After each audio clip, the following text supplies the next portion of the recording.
Hello everyone, I am the storyteller and I am here to help you today. I know you use this video to fall asleep, so before that, like the video and subscribe to the channel. Also, where are you from and what time are you watching? Now get comfortable and relax. The smell hit me before I even saw him.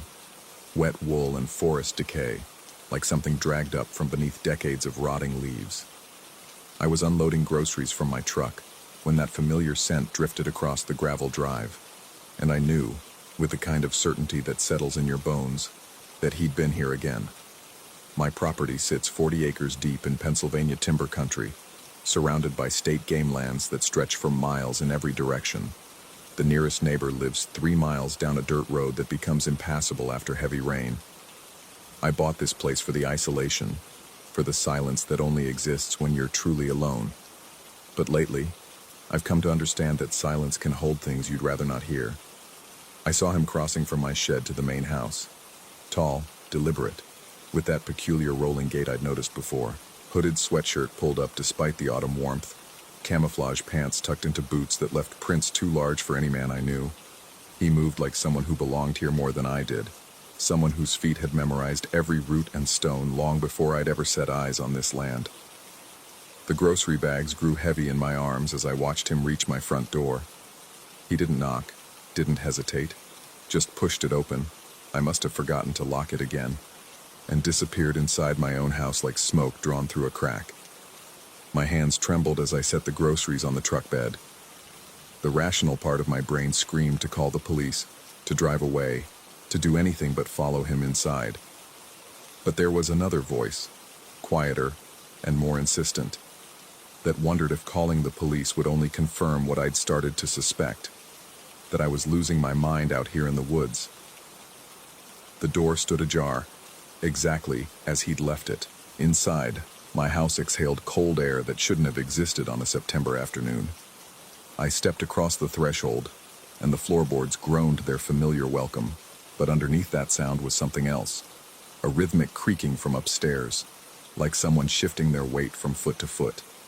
The muddy boot prints started at the door, each one perfectly formed, showing the deep tread of hunting boots. They tracked across my hardwood floor, past the kitchen, toward the stairs. But they stopped abruptly at the edge of my grandmother's Persian rug, as if whoever made them had simply ceased to exist at that precise spot. No smudges, no partial prints, nothing to indicate where he'd gone from there. A heavy thump echoed from my bedroom directly above. I climbed the stairs, each step an act of will against every instinct telling me to run. The hallway stretched longer than it should have, the afternoon light through the windows taking on a greenish, underwater quality. My bedroom door was closed. I never close it. Living alone makes such privacy pointless. When I pushed it open, the room was empty, but the air held that same wet wool smell, and my bed showed the clear impression of someone having sat on its edge. The window was locked from the inside. The closet held only my clothes. Yet I could feel it. That sensation of having just missed something, like walking into a room moments after someone else had left, their presence still disturbing the air.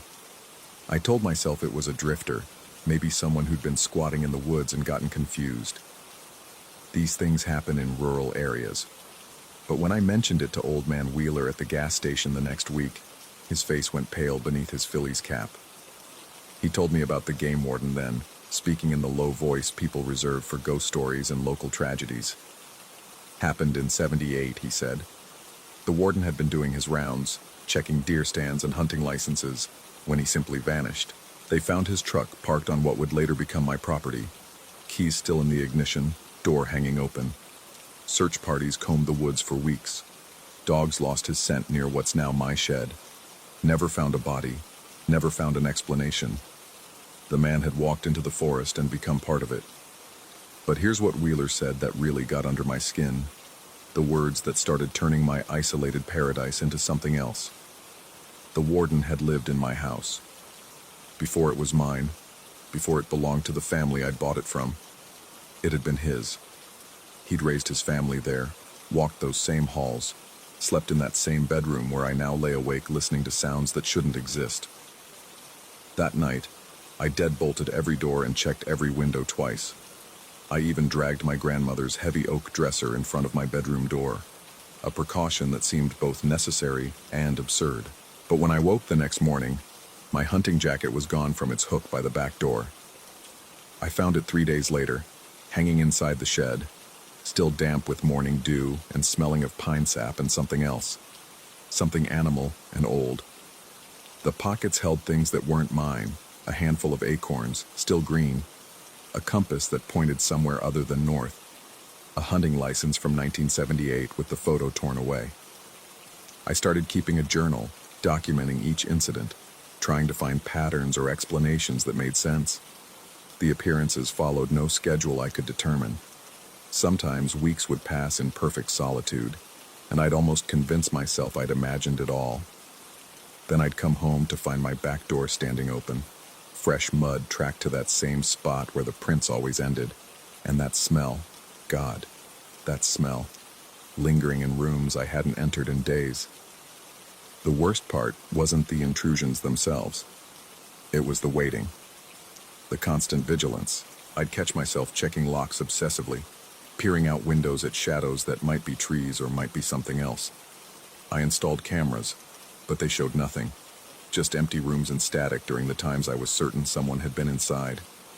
Either technology failed in the face of whatever visited my home, or my mind was manufacturing elaborate delusions. Sleep became elusive. I'd lie in bed listening to the house settle, parsing every creak and pop for signs of intrusion. Sometimes I'd hear footsteps in the hallway, slow, measured, like someone trying not to wake me. When I'd gather the courage to look, the hallway would be empty, but the air would be cold and thick with that forest smell. One night in November, I woke to find my bedroom door open despite the dresser I'd pushed against it. The massive piece of furniture had been moved aside so carefully that I hadn't heard a sound. Snow had started falling outside, and in the moonlight, I could see fresh boot prints on my bedroom floor. Prints that started at the doorway and led to the foot of my bed, where they stopped. Just stopped. As if someone had stood there, watching me sleep, before simply ceasing to be. I didn't sleep for 3 days after that. The locals started avoiding me. I could see it in their faces at the grocery store, the way conversations died when I approached. Whatever was happening at my place, whether real or imagined, had marked me as someone to be wary of. Maybe they thought the isolation had gotten to me. Maybe they knew something they wouldn't say. By December, I'd developed a kind of routine with my visitor. I'd leave the doors unlocked. He'd get in anyway, and I was tired of replacing broken locks. I'd find my jacket moved, sometimes worn, always returned damp. The muddy prints appeared and vanished. Things from outside would appear inside.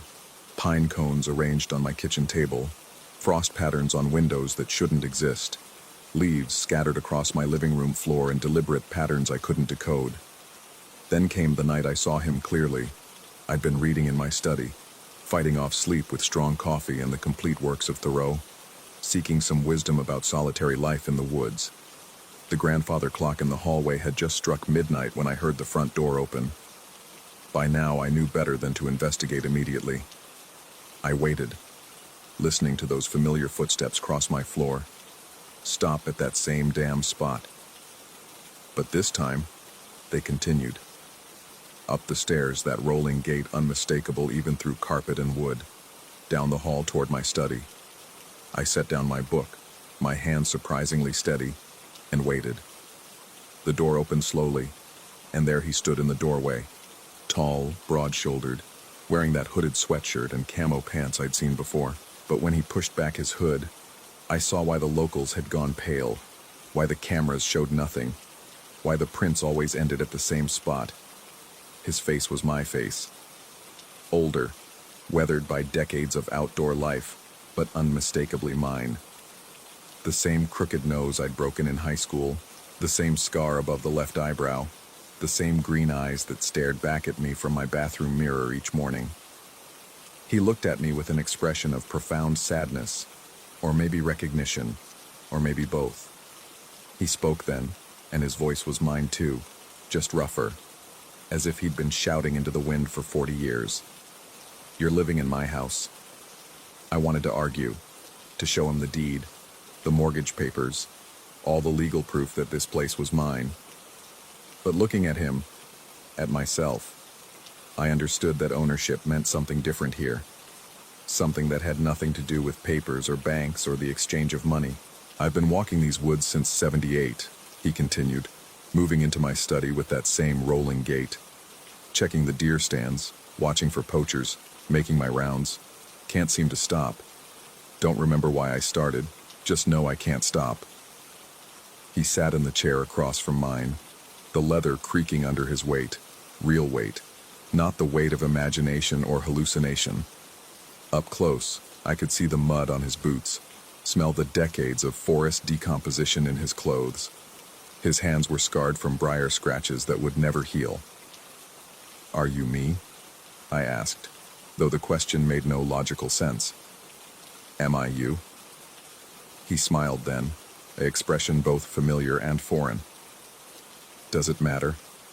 You came here for the isolation, didn't you? To be alone? Well, you got what you wanted. You're so alone that you're becoming your own ghost." I thought about the months since I'd moved here, how I'd gradually stopped answering my phone, stopped checking emails, stopped driving to town except for absolute necessities, how the paths through the woods had become more familiar than any human face, how I'd started wearing that damn hunting jacket every day, even inside, because it felt right somehow. "The house doesn't want to be empty," he said, standing with obvious effort. "Never has, never will. It needs someone walking these halls, checking these windows, maintaining the boundary between the forest and the civilized world. I did it for 40 years. Now it's your turn." He moved toward the door, and I found myself standing too, following him without conscious decision. We walked down the stairs together, our footsteps synchronizing into a single sound. At the Persian rug, my grandmother's rug, or his grandmother's, or nobody's, he stopped. "This is where I stop existing," he said matter-of-factly. "Every time. Can't figure out why. Maybe because she loved this rug. Wouldn't let me track mud on it. Habits die harder than men, I guess." I looked down at the rug, its intricate patterns seeming to shift in the dim light. When I looked up, he was gone. Not vanished dramatically, not faded like movie ghosts do. Just gone, as if he'd never been there at all. But I could feel it, the weight of his presence, his purpose, settling onto my shoulders like that damp hunting jacket. I still live here, still walk these halls. The groceries get delivered now. I don't go to town anymore. Too many questions in their eyes, too much fear of what I might be becoming, or what I've already become. Sometimes I catch glimpses of myself in windows, and I'm not sure which version I'm seeing. The man who moved here seeking solitude, or the one who's been walking these woods since 1978.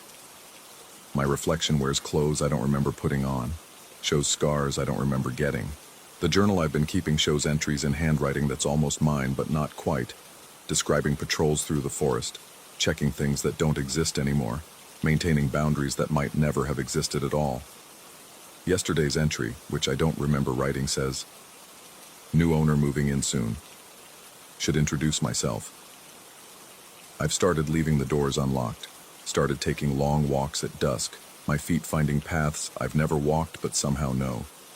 The hunting jacket fits perfectly now, like it was always mine, or like I was always its.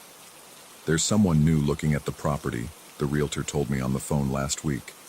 Funny thing is, I don't remember listing it for sale, but the papers are all there, signed in handwriting that's almost mine but not quite. The closing date is next month. I should probably warn them about the muddy footprints, about the jacket that moves on its own, about the tall man with the rolling gait who walks from the shed to the house on September afternoons. But I have a feeling they'll figure it out for themselves. After all, the house doesn't want to be empty. Never has. Never will. Story 2. The rain in New Orleans that October afternoon fell like hot grease, thick and suffocating, despite the cold front that had rolled in from the Gulf. I'd been wandering the French Quarter for hours, my tourist map dissolving into pulp in my pocket, when the downpour drove me through the nearest doorway. A narrow entrance squeezed between a voodoo shop and a shuttered cafe on Dauphine Street. The sign above read, Curiosité Perdues in faded gold lettering, though I could have sworn it said something else when I first glanced up through the rain. The door stuck at first, then gave way with a sound like breaking suction, and I stumbled inside trailing water across warped floorboards. The heat hit me immediately, not the humid warmth of Louisiana, but something dry and pulsing that rose through my shoes, like I'd stepped onto a giant radiator.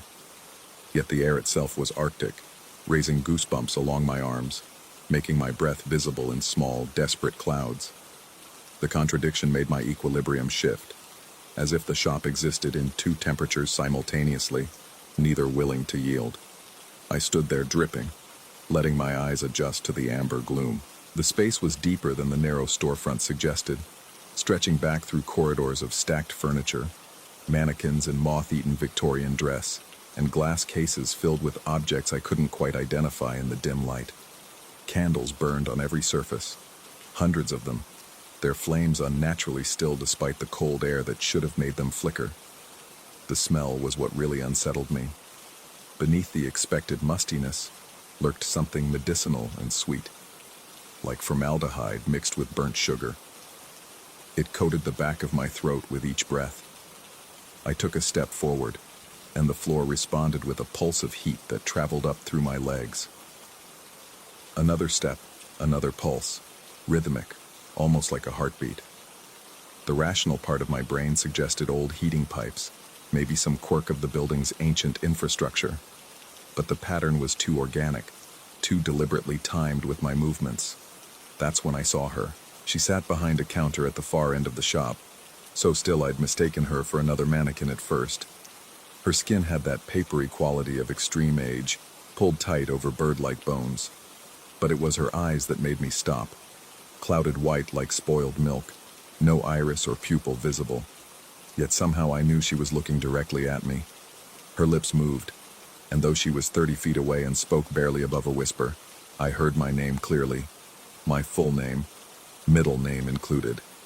The one I never used, the one that appeared only on my birth certificate and passport locked in my hotel safe. The floor pulsed harder, heat climbing up my spine like fingers. I wanted to ask how she knew my name, wanted to demand an explanation, but my throat had constricted to a pinhole. She tilted her head, listening to something I couldn't hear, then nodded as if in agreement. "You're expected downstairs," she said in that impossible whisper that filled the shop. I managed to force out words, though they came out cracked and strange. "There's no downstairs. This is the French Quarter. Everything's at sea level." She smiled then, revealing teeth too white, too perfect for someone her age. Not down, beneath. The shop breathes through many mouths. The heat through my shoes intensified, and I became aware of a sound, a deep, rhythmic whooshing like bellows working far below.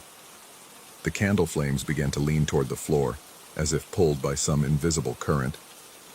I backed toward the door, but my feet felt heavy, the soles of my shoes sticking slightly with each step as if the floor had become tacky. The old woman never moved, just watched with those blind eyes as I fumbled for the door handle. "The invitation stands," she called out. "The heat knows you now." I yanked the door open and stumbled into the rain, gasping as the cold water hit my face. But even as I ran down Dauphine Street, splashing through puddles, I could feel it, that alien heat still pulsing through my shoes with each step, as if I was still walking on that impossible floor. Back at my hotel, I peeled off my shoes to find the soles warped and discolored, the rubber bearing strange marks like they'd been pressed against a hot grill. The pattern wasn't random. It looked almost like writing, symbols that hurt to look at directly. My feet themselves were unmarked, though they tingled with phantom heat for hours afterward. I tried to forget about it, told myself it was some elaborate tourist trap, maybe pipes under the floor and a lucky guess about my name. Hotels do lose passenger information after all.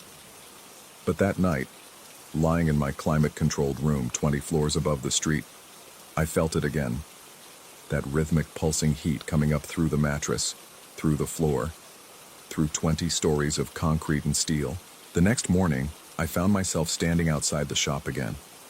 I hadn't meant to go there. I'd planned to visit the garden district, but my feet had carried me back to Dauphine Street as if following a memorized path. The storefront was different in daylight, narrower somehow, the windows soap-blind with age.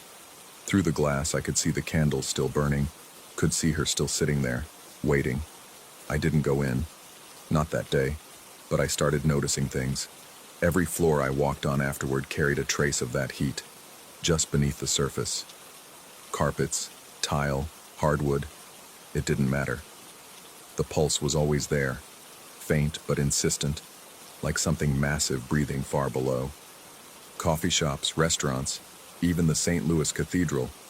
Everywhere I went in the quarter, I could feel it.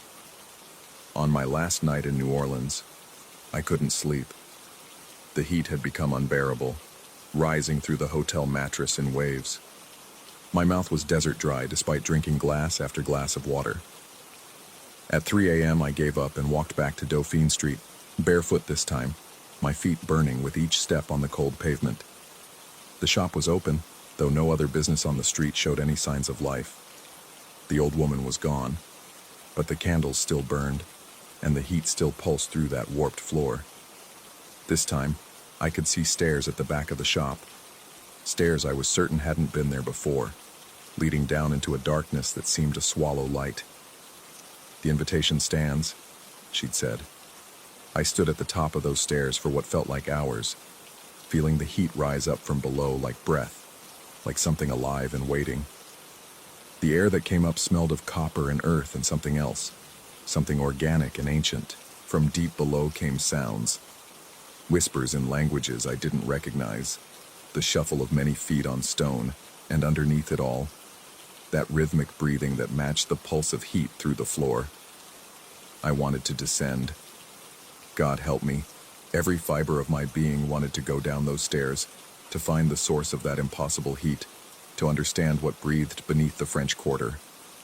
My feet moved without my permission, taking the first step down. The wood was soft, almost flesh-warm, and it gave slightly under my weight with a sound like a sigh. The second step was the same, and the third. It wasn't wood at all, I realized with a sick certainty. It was something else, something that responded to my presence, something that wanted me to continue down. That's what stopped me. Not fear, exactly, but the understanding that this was a threshold I couldn't uncross. Whatever waited below had been waiting long before the French Quarter existed, long before New Orleans was even a dream, and it would wait long after. I backed away, my feet leaving wet prints on those impossible stairs. When had they become wet?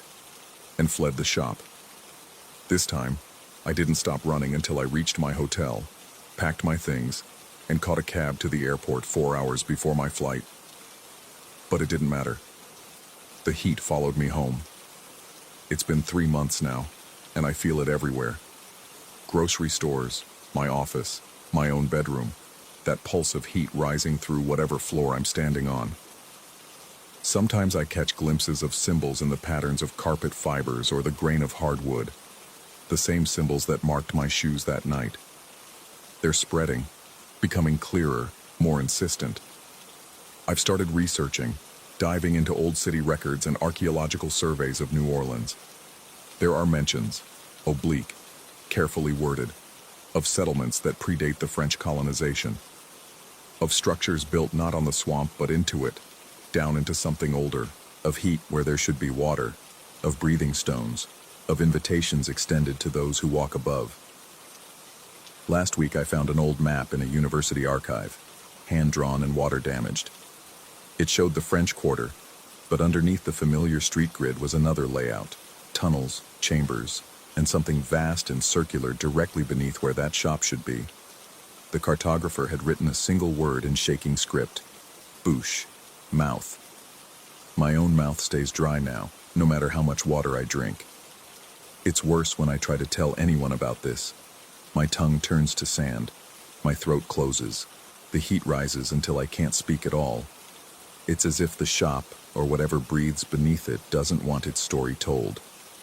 Or maybe it does, but only to the right people. the ones who will accept the invitation. I've booked a flight back to New Orleans for next week. I tell myself it's to find answers, to confront whatever this is, to break free of this constant burning presence. But I know the truth. The heat has been calling me back since the moment I left. Each pulse through the floor is a heartbeat counting down to my return. The old woman was right. The heat knows me now. And deep down, in that primitive part of my brain that recognizes predator from prey, I understand something else. I was never the one being invited. I was being tasted. The shop on Dauphine Street isn't a shop at all. It's a throat.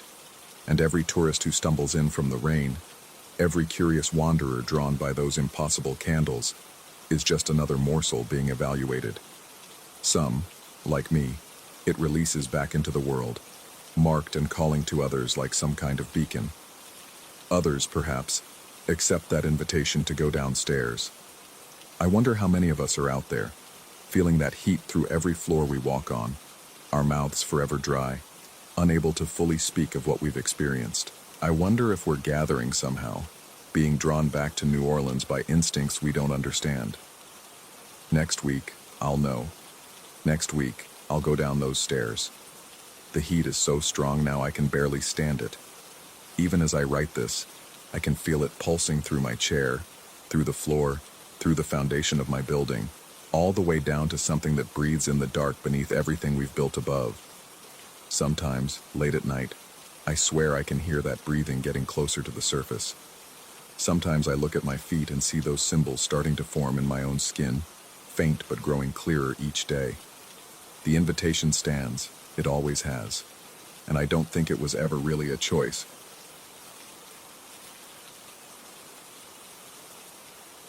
Story 3.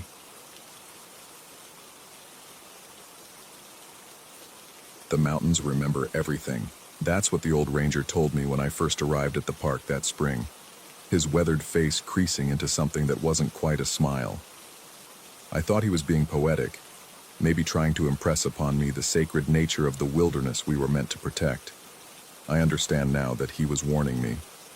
I'd taken the seasonal position out of desperation more than desire. 6 months maintaining trails and monitoring wildlife in the remote western reaches of the park. The isolation suited me fine after the mess I'd left behind in the city. My partner for the season was a kid fresh out of college, all enthusiasm and outdoor gear catalogs, who talked endlessly about summit attempts and backcountry skiing. Within 2 weeks, the altitude and the work had beaten the chatter out of him. By the end, he barely spoke at all. Our camp sat in a grove of ancient pines, their trunks so thick it would take 3 men holding hands to circle them. The trees had stood there for centuries, maybe longer, their roots drinking from underground streams that carved channels through the granite. In the morning light, their bark looked like scales, and when the wind moved through them at night, they groaned with a sound almost human. The staff tents were heavy canvas affairs from another era, wood-framed and built to withstand the weather that rolled through these elevations. Mine was tent number 4, though there was no tent 3. That one had been destroyed the previous winter when a massive limb, weakened by rot and weighted with ice, had crashed through its roof. They'd cleared the debris but left the wooden platform, and sometimes I'd walk past it and imagine I could see the outline of where it had stood, like a ghost of habitation. The first snows came early that year, in late September, dusting the peaks and sending the last of the tourists scurrying back to their climate-controlled lives. We were scheduled to stay through October, closing down the backcountry camps and securing the high-altitude stations for winter. The work was hard, but straightforward. Dismantling bear boxes, draining water systems, boarding up ranger cabins. Each day we'd hike out to a different sector, returning exhausted to our canvas shelters as darkness fell. It was during the 3rd week of October that things began to feel wrong. Not obviously wrong, not in any way I could point to or explain, but wrong in the way your body knows a storm is coming before you see the clouds. The birds had gone quiet. Not just quieter, completely silent. The usual evening chorus of nuthatches and chickadees had vanished, leaving only the sound of wind through pine needles. My partner noticed it too, though he tried to rationalize it. He suggested migration patterns, claimed early winter had driven them to lower elevations. But I'd seen the way his eyes darted to the tree line when we walked back to camp. how he'd taken to keeping his headlamp on even inside his tent, the beam visible through the canvas like a frightened eye. The night of the last snowfall started beautifully. Fat flakes drifted down through the pines, catching the last light of sunset and turning the world into a snow globe. We'd spent the day clearing a rock slide from the Granite Pass Trail, brutal work that left us both shaking with exhaustion. My partner had barely managed to heat a can of beans before collapsing fully clothed onto his cot. I could hear his snoring from my tent 20 feet away, deep and rhythmic, the sleep of the completely depleted. But I couldn't sleep. The snow had turned to rain around midnight, and the temperature rose unnaturally fast, making the air thick and oppressive under the canvas. The mountain began to make sounds, not the familiar settling of rock and ice, but deliberate noises, cracks like footsteps, groans like breathing. I lay on my cot, every muscle tense, listening to my tent's roof sag under the weight of wet snow. The canvas creaked with each gust of wind, the frame straining against its stakes. Water began to drip through the seams, cold fingers finding their way to my sleeping bag. My face, the back of my neck. Then came the first real sound. Not wind, not snow sliding from branches, but impact. Deliberate and heavy, like someone dropping a boulder from a great height. The ground vibrated through my cot frame. My partner's snoring never wavered. Another impact, closer. The stable fence, a wooden structure we used to store equipment, was only 30 feet behind our tents. I heard wood splinter, the screech of nails being pulled from posts. Still, my partner slept. I wanted to call out to wake him, but something primal kept me silent. The part of the brain that remembers when we were prey, that knows stillness means survival. I held my breath, counting heartbeats, waiting. The footsteps started then. Not footsteps exactly. That word implies something bipedal, something with a gait I could recognize. This was different. A pressing down, a compression of earth that made the ground beneath my tent platform groan. Circle after circle around my tent, patient and methodical, like something examining its options. The weight of it, I could feel the weight through the ground, through the air itself. Whatever moved out there was massive, dense in a way that seemed to bend space around it. The pine trees, those ancient giants, creaked in its presence like saplings in a storm. I thought of the destroyed tent, number 3, crushed beneath that fallen limb. Had it really been wind and ice that brought it down? Or had something tested its strength, found it wanting, and applied just enough pressure to make it look natural? A sound like breathing then, but breathing through no throat I could imagine. Wet and labored, it came from directly outside my tent wall. The canvas pushed inward slightly, as if something were leaning against it, testing its resistance. The frame groaned but held. Hours passed like this, or maybe minutes. Time becomes elastic when terror stretches it thin. The thing outside continued its patient examination, pressing here, breathing there, occasionally making a sound like satisfaction or disappointment, though I couldn't tell which. Dawn came gradually, the darkness lifting in stages like veils being removed. The pressure, the presence, faded with the light. Not all at once, but in a slow retreat that left me uncertain when exactly I was alone again. When full daylight finally penetrated the canvas, I forced myself to move, joints stiff with hours of rigid tension. Outside, the evidence was undeniable. The stable fence lay in ruins, massive timbers snapped like matchsticks. A trunk the size of a small car had fallen exactly where the fence had stood, its impact crater fresh and deep. But it was the marks around my tent that made my legs weak, circular depressions in the sodden earth, each the size of a dinner plate, pressed deep enough that water had pooled in them. They formed perfect circles around my platform, overlapping in places where the thing had shifted its weight, considered its approach. My partner emerged from his tent, yawning, stretching, completely oblivious. He looked at the destroyed fence, whistled low, and said something about how lucky we were it hadn't hit our tents. I didn't tell him about the sounds, the breathing, the patient circling. How could I? In daylight, it seemed impossible, the hallucination of an exhausted mind.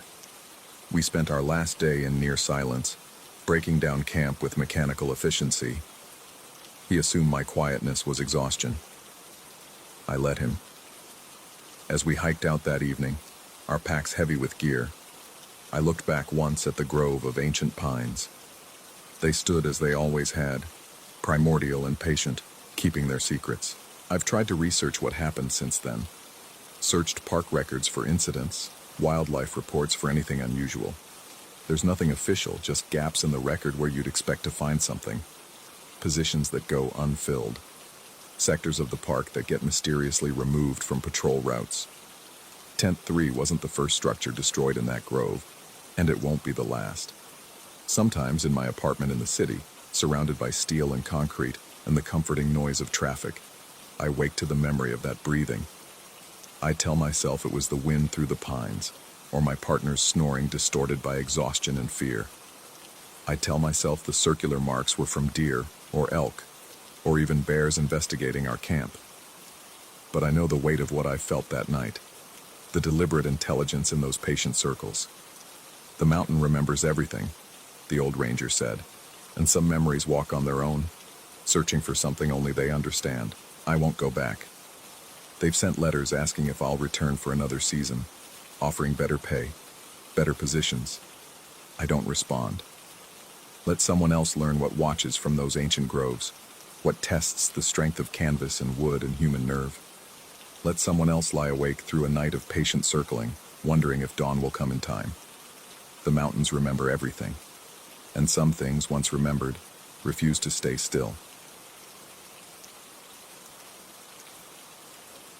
Story 4. The receipts started appearing 3 weeks after I told her no. Every morning, tucked beneath my doormat like a poisonous love letter, I'd find another printout of my bank statement on that cheap thermal paper that fades to nothing if you leave it in sunlight. The kind they use at grocery stores and gas stations. The kind that shouldn't exist anywhere near my financial records. I should start from the beginning, though the beginning itself feels suspect now, like a memory someone else planted in my head. Her laugh caught me first. Not the laugh itself, but the way it seemed to bend the air in that Pike Place coffee shop, making everyone turn without knowing why. She stood at the counter, negotiating with the barista about something trivial, her voice carrying that particular Seattle confidence that comes from knowing exactly which neighborhoods matter and which yoga studios to avoid. When she turned, our eyes met, and she smiled as if she'd been waiting for me specifically, though I'd never seen her before in my life.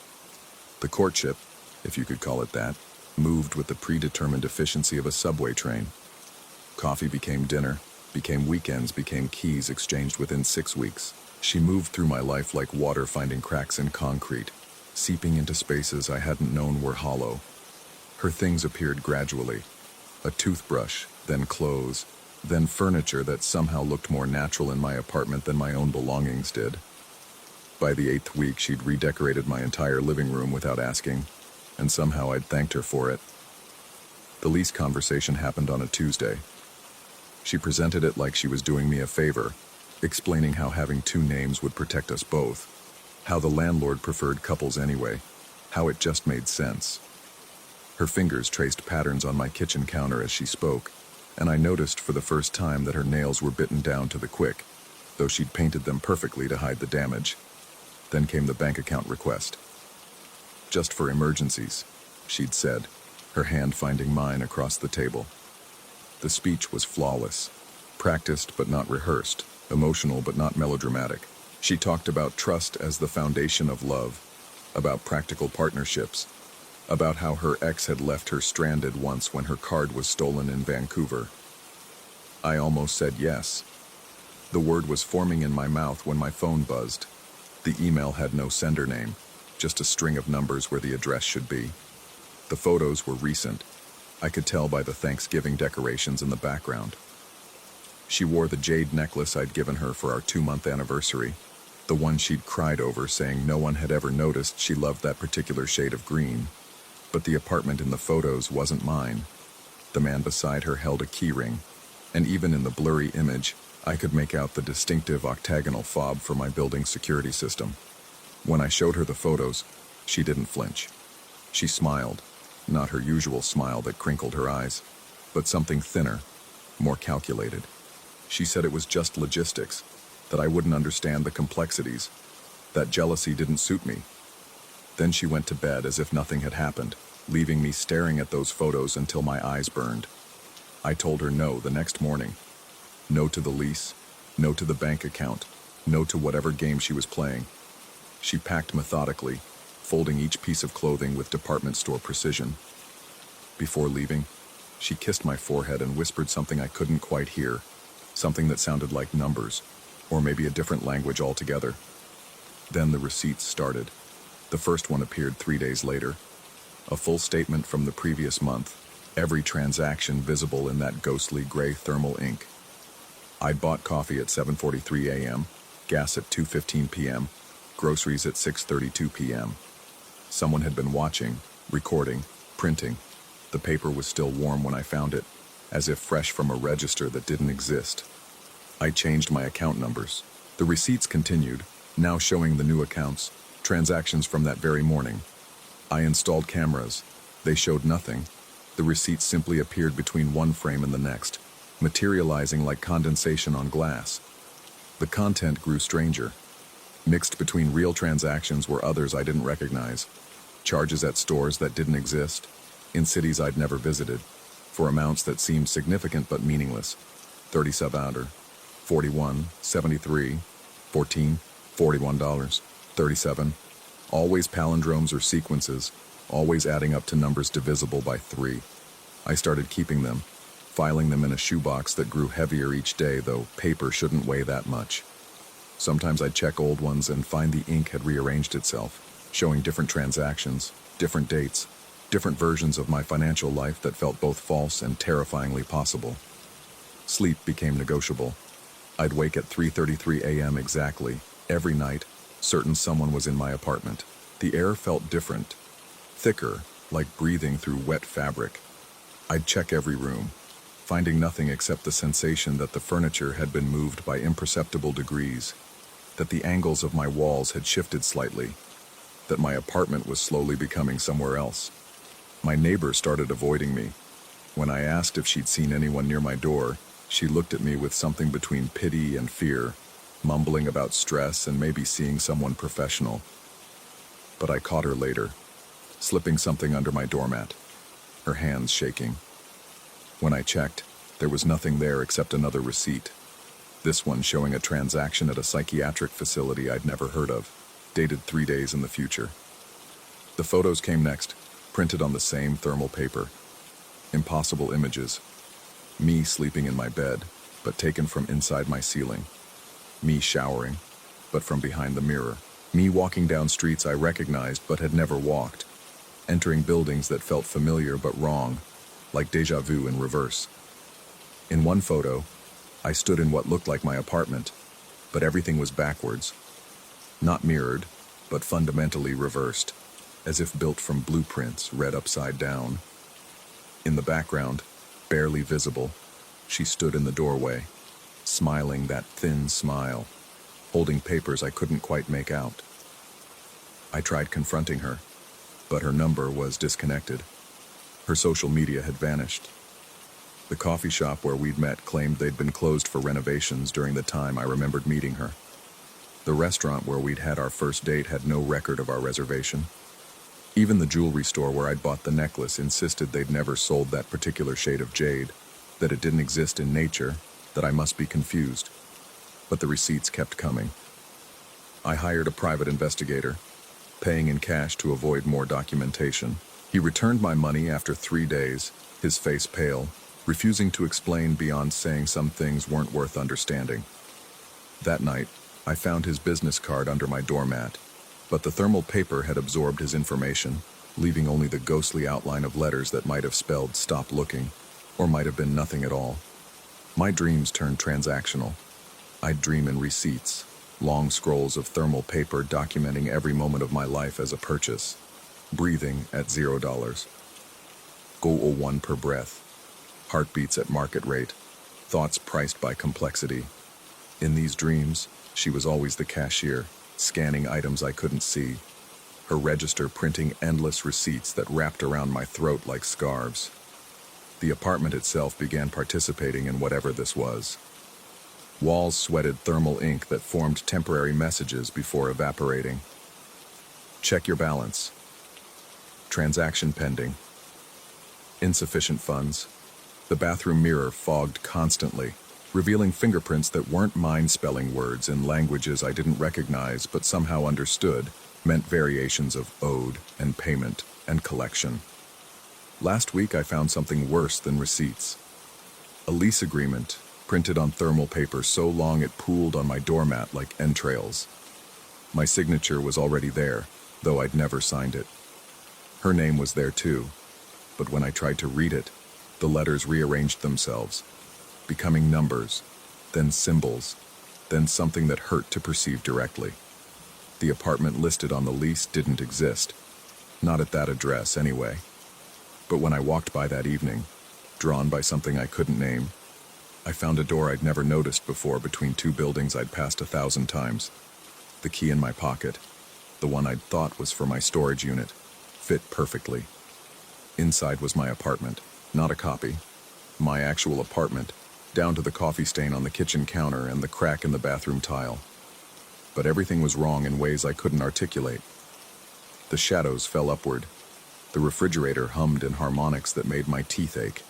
And there, on the kitchen counter, was a fresh receipt showing a transaction. One soul, gently used, market price. I ran, but running from your own apartment when you're already home is a special kind of impossible. Now I find myself checking my bank balance obsessively, watching for those impossible transactions. They've started appearing in my actual account. Charges that my bank insists are valid, from merchants they claim exist, for services they say I've received. When I protest, they show me signatures, security footage, documentation that proves I was there, making those purchases, living some parallel financial life I can't remember. The woman, I've started thinking of her as just the woman because her name changes every time I try to remember it, has begun appearing in my peripheral vision. Not her exactly, but the suggestion of her. A familiar posture in a stranger's stance, her laugh in the static between radio stations, her handwriting in the condensation on windows. Yesterday I came home to find my apartment key wouldn't work. The landlord, looking at me with confusion and concern, explained that the lease clearly showed two names, that she'd called about the lock change, that I'd agreed to it during our last conversation. A conversation I know never happened, but which he described in detail that felt more real than my actual memories. She answered when I knocked. My apartment, but her answering, wearing my clothes, cooking with my dishes, living my life with a precision that suggested she'd been rehearsing for years. She smiled that thin smile and offered to let me in, but only if I signed something first. A simple document, she said.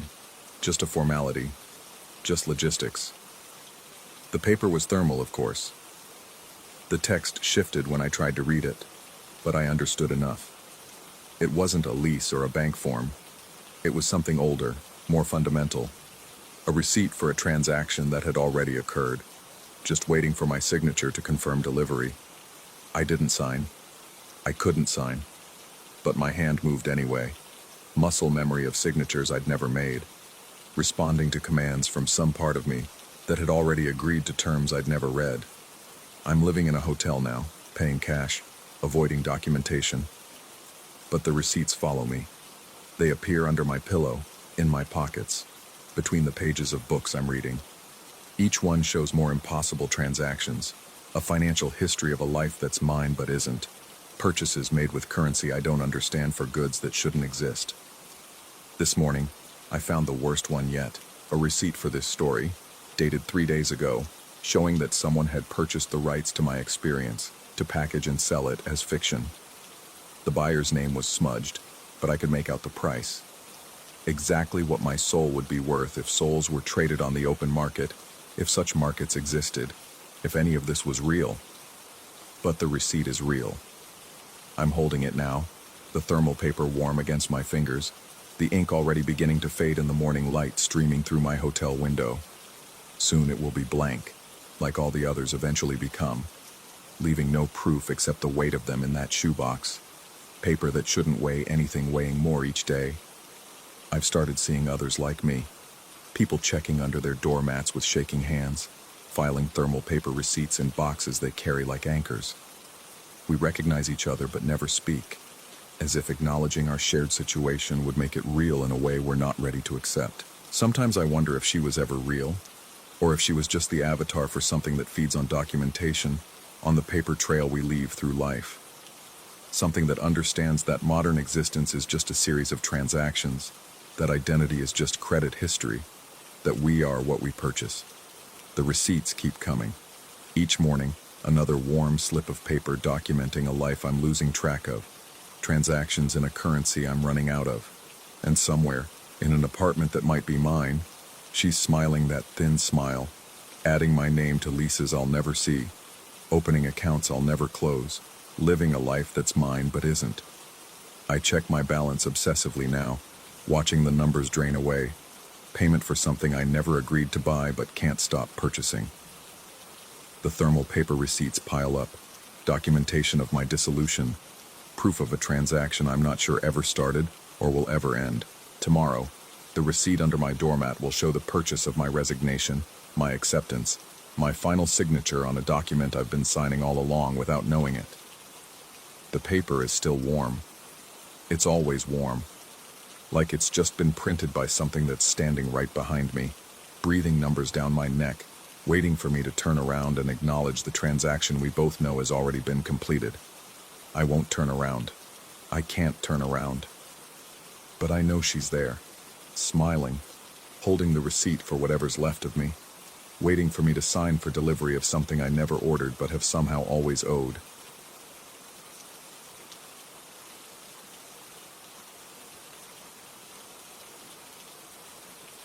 Story 5.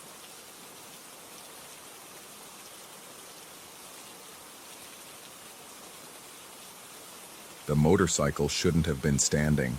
I stared at the vintage Harley-Davidson replica, its chrome wheels catching the late afternoon light streaming through my loft's floor-to-ceiling windows. 20 minutes ago, I'd left it lying on its side, wheels facing the bedroom door, a casualty of my clumsy shoulder bumping the glass shelf. The entire collection had trembled, and only the heaviest piece had fallen, landing with a dull thud that echoed through the industrial space. But now it stood upright, perfectly aligned with the other miniatures, facing outward toward the living area. Facing me. The intercom's sharp buzz still rang in my ears. 3 quick bursts from the lobby. Probably another delivery mistake for 4B. By the time I descended 4 flights and explained to the confused courier that no one by that name lived here, maybe 15 minutes had passed. 20 at most. I circled the glass shelf, my bare feet silent on the polished concrete. The motorcycle's miniature kickstand was properly deployed, its tiny mirrors positioned just so. Every detail was perfect, as if it had never fallen at all. As if invisible hands had carefully lifted it, dusted it off, and placed it exactly where it belonged. The thought sent a chill through the loft's open space, despite the October warmth still clinging to Detroit's afternoon air. I'd been collecting these pieces for 3 years, ever since moving into this converted factory building in Corktown. Each miniature was a perfect replica. Vintage cars, motorcycles, even a few classic Detroit muscle cars that reminded me of my grandfather's garage. The collection represented order in a life that had felt increasingly chaotic since the divorce papers were signed. But order required intention. Someone had to have been here. I moved through the loft methodically, checking every possible entry point. The front door remained locked, deadbolt engaged. The fire escape window showed no signs of disturbance, its paint-sealed edges intact. The building's security had been upgraded last year after a series of break-ins downtown, and getting past the lobby required either a key or an escort from a resident. No one else had access to my unit. The rational explanation felt flimsy in my hands, like tissue paper in a storm. Maybe I'd been mistaken about the motorcycle's position. Maybe the adrenaline from the intercom's jarring buzz had confused my memory. Maybe the fall hadn't been as complete as I'd thought. Maybe. That evening, I positioned myself in the kitchen alcove with a clear sightline to the collection. I nursed a beer and watched the miniatures through 3 episodes of an old crime series, waiting for movement that never came. The shelf remained static, each piece exactly where it should be. By midnight, my neck ached from the constant surveillance, and my eyes burned from straining against the LED strip's harsh illumination. I went to bed convinced I'd imagined the whole thing. The next morning, I discovered the first mirror. My loft's hallway stretched between the bedroom and bathroom, lined with 3 antique mirrors I'd salvaged from an estate sale in Grosse Pointe. Each mirror reflected the others in an endless recursive loop that usually amused visitors. But that morning, walking bleary-eyed toward coffee, I caught something different in the leftmost mirror's reflection. A cardboard box sat beside the bookshelf, about 2 feet from where I remembered leaving it. I stopped, coffee forgotten, and turned to examine the actual box. It sat exactly where I thought it should be, flush against the bookshelf's base. But the mirror insisted otherwise, showing a gap of empty floor where the box should be and placing it several feet to the right. I moved closer to the mirror, studying my reflection and the background it revealed. Every other detail matched reality perfectly. The bookshelf, the scattered papers on my desk, even the coffee mug I'd left on the counter. Only the box's position differed. I stepped backward, then forward again. The discrepancy remained consistent. When I covered the mirror with a towel, the unsettled feeling in my chest didn't disappear. It burrowed deeper, like an itch I couldn't reach. The next few days established a routine I hadn't planned. Each morning, I'd inspect the mirrors, catalog any differences, then spend the day trying to rationalize what I'd seen. The middle mirror showed my desk lamp tilted at an impossible angle. The rightmost mirror reflected a book lying open on the coffee table, its pages spread like wings, though the actual book remained closed and upright in its designated place.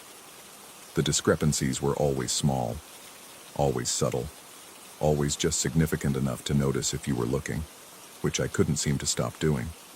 I called my brother in Chicago, carefully avoiding any mention of mirrors or moving motorcycles.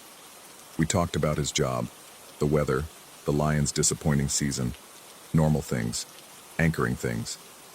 When he asked how I was adjusting to single life, I told him the loft was perfect, quiet, exactly what I needed. He seemed satisfied with the answer, and I almost convinced myself it was true. But late at night, when the building's old bones settled with groans and creaks, I'd find myself listening for sounds that weren't quite right. Footsteps that moved too carefully, the soft whisper of objects being repositioned, the nearly inaudible breath of someone who wasn't supposed to be there. The mirrors began changing more frequently, sometimes twice a day. The reflected world grew increasingly different from reality, as if someone was rearranging my life in a parallel dimension. Books appeared open to pages I'd never read. Chairs sat at angles I'd never chosen. Even my coffee mug migrated around the counter in the mirror's reality, though it never moved in mine. I started taking photographs, documenting each discrepancy with the methodical precision of a crime scene investigator. The camera showed what I saw directly, the real positions of objects, the actual state of my living space. But when I held the photos up to the mirrors, the differences became even more pronounced, as if the mirrors were actively rejecting photographic evidence. Sleep became elusive. I'd doze fitfully, then wake with the absolute certainty that someone had been moving through the loft while I slept. The certainty was never validated. Nothing appeared disturbed in the harsh light of morning, but it lingered anyway, a persistent anxiety that followed me through each day. 2 weeks after the motorcycle incident, I discovered the notebooks. They were mine, recognizably so. My handwriting filled page after page with observations about the mirrors, detailed catalogs of discrepancies, even rough sketches of the reflected arrangements versus reality. But I had no memory of writing most of it. Pages and pages of documentation I couldn't recall creating. The handwriting was definitely mine, the same cramped script I'd used since high school, the same unconscious loops and angles. But the observations were far more detailed than my conscious efforts, noted at times when I was certain I'd been asleep or away from the loft. One entry, dated 3 days earlier, read, "The reflection shows the motorcycle facing the window now. as if it's trying to leave. The real one still faces inward. Someone is teaching it to want escape. I had no memory of writing those words, but they were undeniably mine. The notebooks revealed a pattern I hadn't consciously recognized. The mirror discrepancies weren't random. They followed a logic, a progression. Objects in the reflected world were gradually being rearranged into more defensive positions.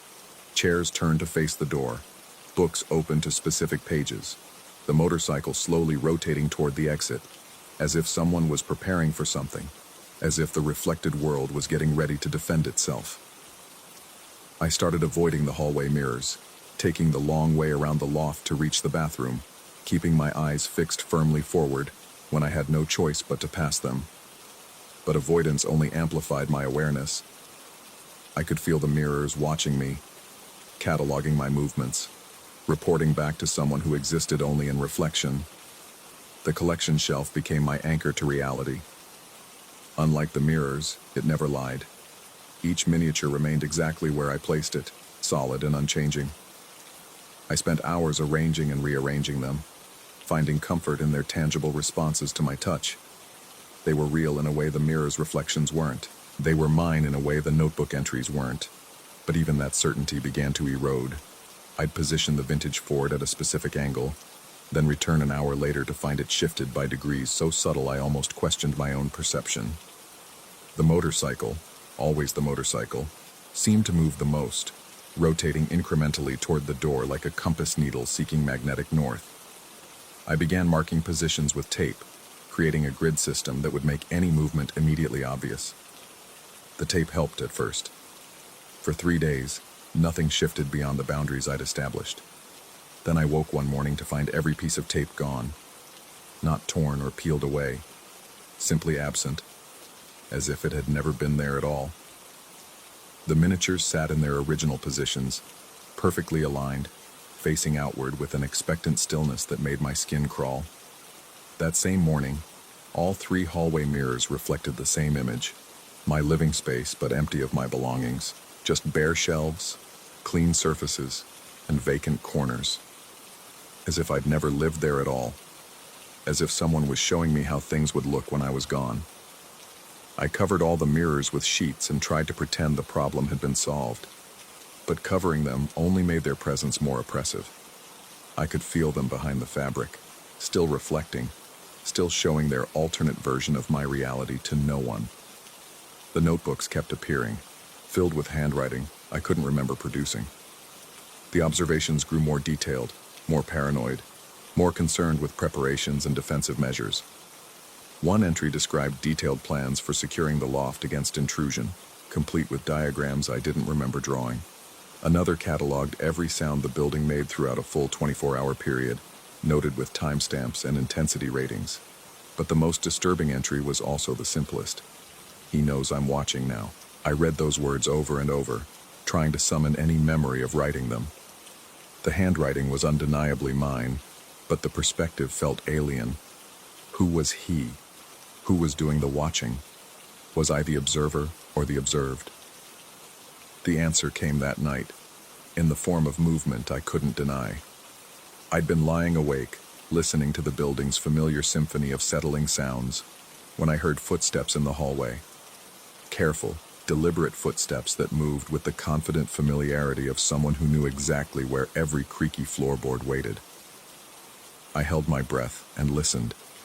The footsteps approached the mirrors, paused, then continued toward the living area, toward the collection shelf. I lay frozen, every muscle tensed, as the sounds moved through my loft with purpose.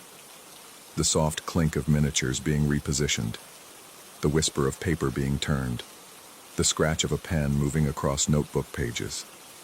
The sounds continued for what felt like hours but might have been minutes. Then they retreated, moving back through the hallway, pausing again at the mirrors, and finally fading into silence. When I finally gathered the courage to investigate, I found the motorcycle facing the door again, lying on its side exactly as it had been that first day. But this time, a new notebook lay beside it, filled with my handwriting documenting the night's activities from a perspective I didn't recognize. The final entry read, "He's starting to understand. Tomorrow, I'll show him the rest. I stared at those words until they blurred, trying to make sense of a situation that defied every logical explanation I could construct. Either someone had elaborate access to my loft and was conducting an impossibly detailed psychological campaign against me, or I was losing my mind in ways I couldn't consciously perceive. Both possibilities terrified me equally. Dawn was breaking over Detroit's skyline when I uncovered the mirrors. Each one reflected the same image. My loft, but occupied by someone else. A figure that moved with my gestures but wasn't quite me, arranging objects with careful intention, writing in notebooks with familiar handwriting, watching the real world through reflective windows. In the mirrors, I could see him clearly now. The other version of myself. The one who'd been rearranging my life while I slept. He looked exactly like me, but moved with a precision I'd never possessed. A purpose I'd never felt. He was everything I might have been if I'd paid closer attention, been more careful, noticed the details that mattered. As I watched, he turned toward the mirror's surface and met my eyes directly. His mouth moved, forming words I couldn't hear but somehow understood. We've been sharing this space for weeks. Now, we need to decide who gets to stay. The motorcycle lay between us, fallen in the real world, standing in the reflected one, waiting to see which reality would claim it permanently. I reached toward the mirror's surface, and he reached back. Our fingertips touched the glass from opposite sides, separated by nothing more than the thickness of silver-backed reality. In that moment of contact, I understood that the choice had already been made. The notebooks, the rearrangements, the careful preparations, they weren't the work of an intruder or the product of my deteriorating mind. They were negotiations, communications between two versions of the same life, trying to determine which one deserved to continue. The mirrors showed me who I could become if I paid attention to the details, if I stopped accepting disorder as inevitable. But they also showed me the price of that transformation. The other me, the careless one, would have to step aside. I pressed my palm flat against the glass, feeling its cool surface warm under my touch. In the reflection, he pressed back, and for a moment, I couldn't tell which side of the mirror I was really on. The morning light grew stronger, filling the loft with golden clarity that made everything seem possible, and nothing seemed certain. The motorcycle waited, balanced between falling and standing, ready to belong to whichever version of reality proved more persistent. I'm still standing here, palm pressed to mirror, wondering if the choice is really mine to make, or if it's already been made, and I'm just the echo learning to fade away.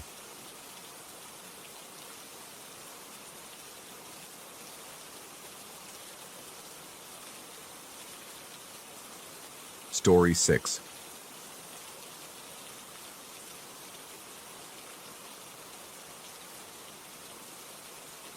The compulsion started small, like most dangerous things do.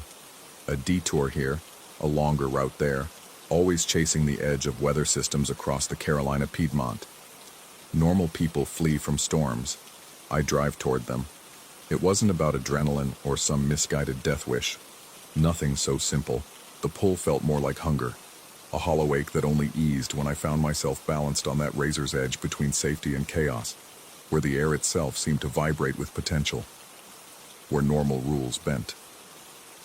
The first incident happened on a Tuesday morning in late September. I'd been tracking a storm cell moving northeast from Charlotte, following the weather radar on my phone like some demented treasure map. The interstate stretched empty before me, asphalt still wet from the leading edge of rain.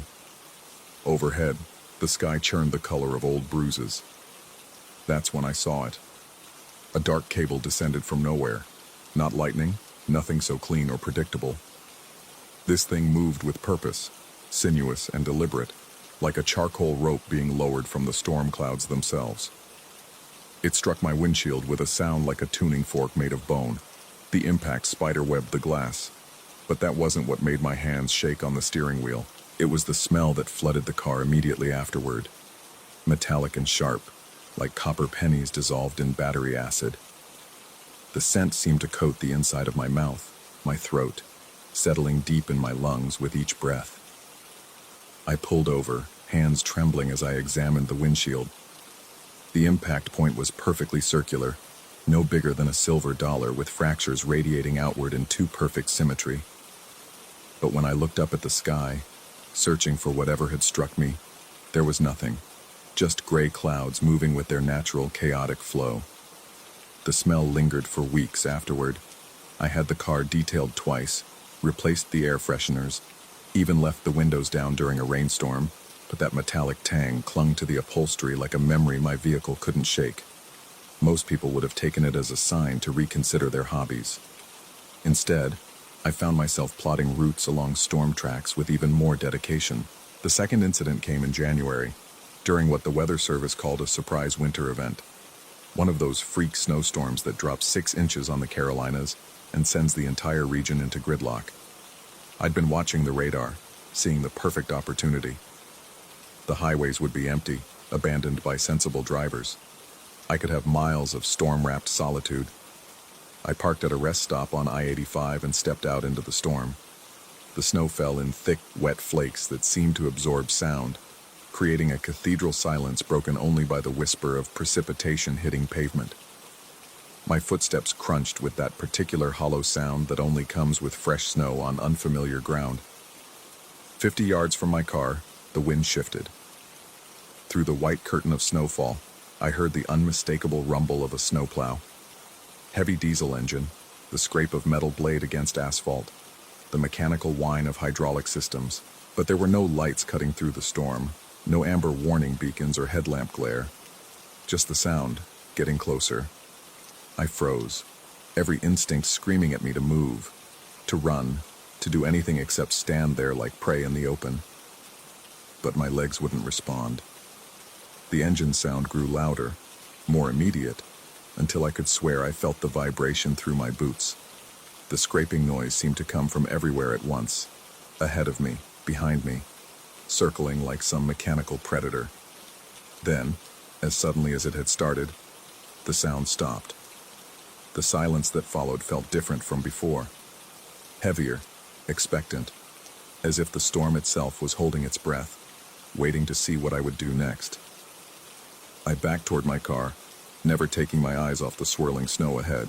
My fingers fumbled with the door handle, and when I finally got inside, I sat there for 10 minutes with the engine running and the heater blasting, trying to convince myself that city maintenance crews work around the clock during winter emergencies. That hearing phantom machinery in the middle of a snowstorm was perfectly reasonable, but I knew better. Just like I knew that whatever had lowered that cable from the storm clouds 3 months earlier had nothing to do with weather. Since then, the sounds have gotten worse. It started with power lines, those thin cables that web the Carolina landscape, carrying electricity from substations to suburban developments. Driving past them used to be background noise, the faint electrical hum that most people filter out without thinking. But now, when the wind catches those wires just right, I hear something else woven into their song. Whispers. Not words exactly. Nothing I can parse or transcribe. More like the impression of language, syllables and rhythm that hover just at the edge of comprehension. The pitch sits 1 tone higher than my ears want to accept, creating a dissonance that makes my teeth ache and my vision blur around the edges. The worst part is how the whispers seem to know when I'm listening. On clear days, the power lines sing their normal electrical song. But let storm clouds gather on the horizon, let the barometric pressure begin its inevitable drop, and those cables become something else entirely. They become instruments in an orchestra I'm not supposed to hear.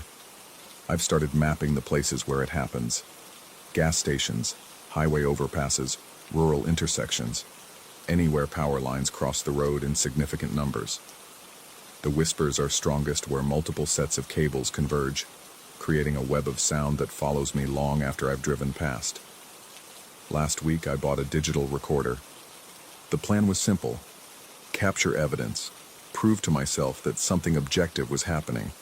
But when I played back the recordings at home, all I heard was wind noise and the normal electrical hum of utility infrastructure. The whispers that had been crystal clear in my car, that had made my hands tighten on the steering wheel and my pulse quicken, simply weren't there. Which leaves me with 2 possibilities, neither of them comfortable. Either something is targeting me specifically, some phenomenon that exists only in the space between my perception and the storm-charged air, or my mind is constructing elaborate auditory hallucinations that feel more real than the world around me. I've been researching both options obsessively. Weather-related electromagnetic phenomena that could affect brain chemistry, infrasound generated by storm systems that can trigger paranoia and auditory distortions, quantum atmospheric disturbances that exist in the gap between meteorology and physics.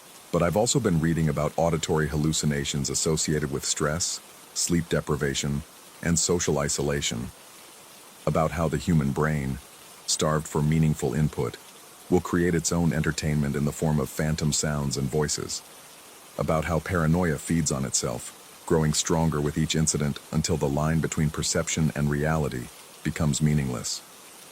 The research hasn't helped. If anything, it's made the uncertainty worse. 3 days ago, I drove out to test a theory. I'd found a stretch of back road in Iredell County where 4 sets of power lines intersect. Transmission cables, distribution lines, and 2 sets of local service wires creating a canopy of metal over a half-mile stretch of asphalt. According to my weather app, a storm system was building to the west, still hours away but already affecting the electrical potential in the atmosphere. I parked beneath the intersection and waited. The whispers started before the first raindrops fell, soft at first, barely distinguishable from the natural sounds of wind moving through cable stays and transformers. But as the storm drew closer, as the air itself became thick with electrical potential, the sounds grew more complex, more directed.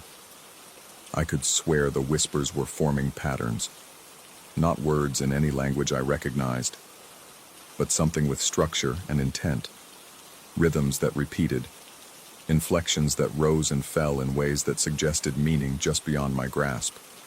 The pitch fluctuated, sometimes dropping low enough that I could almost understand, sometimes climbing so high it made my sinuses ache. And underneath it all, barely audible but definitely there, was another sound, mechanical, familiar, the rumble of heavy machinery moving through snow. I turned off the engine and rolled down the windows, straining to isolate the sound. Rain began to spatter the windshield, each drop striking with the kind of sharp percussion that only comes before the real deluge. The metallic smell was back, seeping into the car despite the open windows, coating my tongue with that familiar copper tang. The machinery sound grew clearer, not just one engine, but several, a convoy of phantom snow removal equipment grinding through a storm that existed 3 months in the past. I could hear the hydraulic whine of plow blades adjusting their angle, the beep, beep, beep of vehicles backing up, the radio chatter of work crews coordinating their efforts. But there was no snow, no winter, just the approaching edge of a spring thunderstorm and the impossible sound of machines that had no business existing in this time or place. I reached for my phone to start recording, and that's when I saw the cable. It hung motionless in the air 20 feet ahead of my car, not swaying with the wind like the power lines around it, but perfectly still, as if the storm itself was holding it in place. The same dark, sinuous rope I'd seen months earlier, but this time it wasn't descending, it was waiting. The whispers from the power lines grew louder, more insistent, and I realized with a chill that worked its way up my spine like ice water that they weren't random sounds at all. They were calling to the cable, summoning it, welcoming it back. The cable began to move, not falling or rising, but rotating slowly, as if surveying the area, looking for something, looking for me. I started the engine and reversed away from the intersection, tires spinning on the rain-slicked asphalt. In my rearview mirror, I watched the cable hold its position for another few seconds before dissolving into the storm clouds like smoke. The drive home took 40 minutes. I spent every one of them checking the mirror, watching for dark shapes descending from the sky, listening for the phantom snowplows that seemed to follow just outside my peripheral hearing. Now I'm sitting in my apartment, writing this down because I need some record of what's happening, some proof that these experiences are real, even if my recordings suggest otherwise. The storm that was building over Iredell County has moved east, and through my window I can see power lines swaying in the wind. They're singing again, that one tone too high whisper that makes my teeth ache and my vision blur. But this time, the sound isn't coming from outside. It's coming from the electrical outlets in my walls, from the phone charger plugged in beside my bed, from every wire and cable that connects this building to the grid that spans the Carolinas like a web. I think I understand now why I was drawn to those storms, why I needed to be on that edge between safety and chaos. I wasn't hunting weather patterns. I was being hunted. The whispers are getting louder. They're forming words now, not in English or any human language, but in something older, something that speaks in electromagnetic frequencies and barometric pressure changes, something that's been trying to reach me through every storm I've chased, every power line I've passed, every intersection where the grid grows dense enough to carry more than electricity. Outside, the storm is moving closer. I can smell the metallic tang seeping under my door, feel the electrical potential building in the air until the hair on my arms stands on end. The cable is coming back. They all are. And this time, I don't think I'm fast enough to run. Story 7.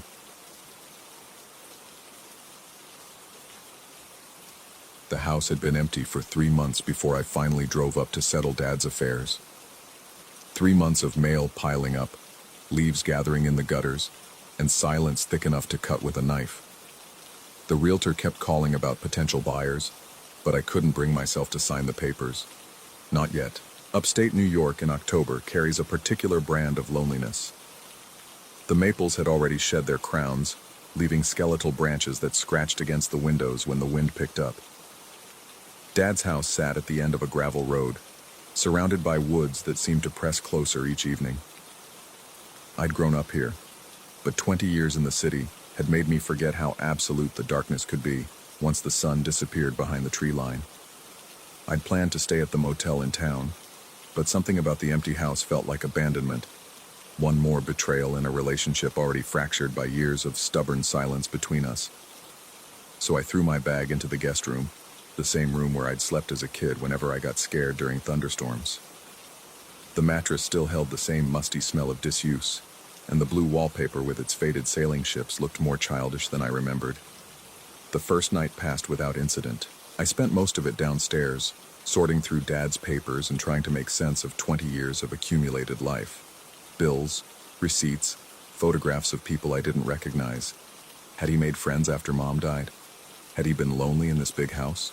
Or had he preferred the silence I'd always assumed was contentment?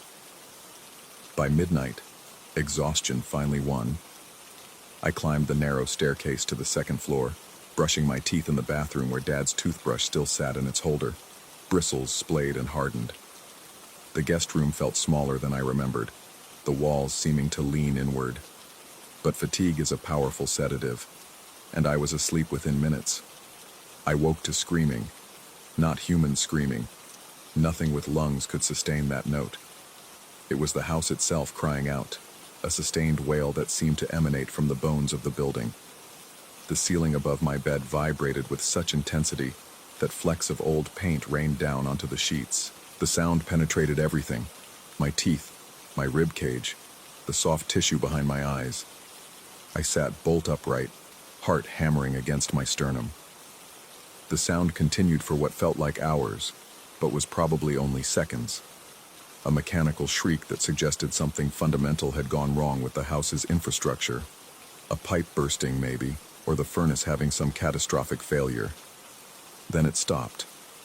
The silence that followed was somehow worse than the noise. It had weight, presence, as if the air itself was holding its breath. I reached for the lamp beside the bed, but the switch clicked uselessly. The digital clock was dark. Power outage then. Probably a tree down on the lines. I fumbled for my phone, using its pale light to navigate toward the door. That's when I noticed the doorknob wouldn't turn. Not locked. I could feel the mechanism trying to engage, but stuck, as if the wood had swollen with moisture. I put my shoulder against the door and pushed, feeling it give slightly before settling back into place. The phone's light revealed nothing obviously wrong with the door or frame, but something was definitely preventing it from opening. That's when I heard the footsteps. They came from the hallway outside, measured and deliberate. Someone walking the length of the corridor, their pace neither hurried nor casual but somewhere in between.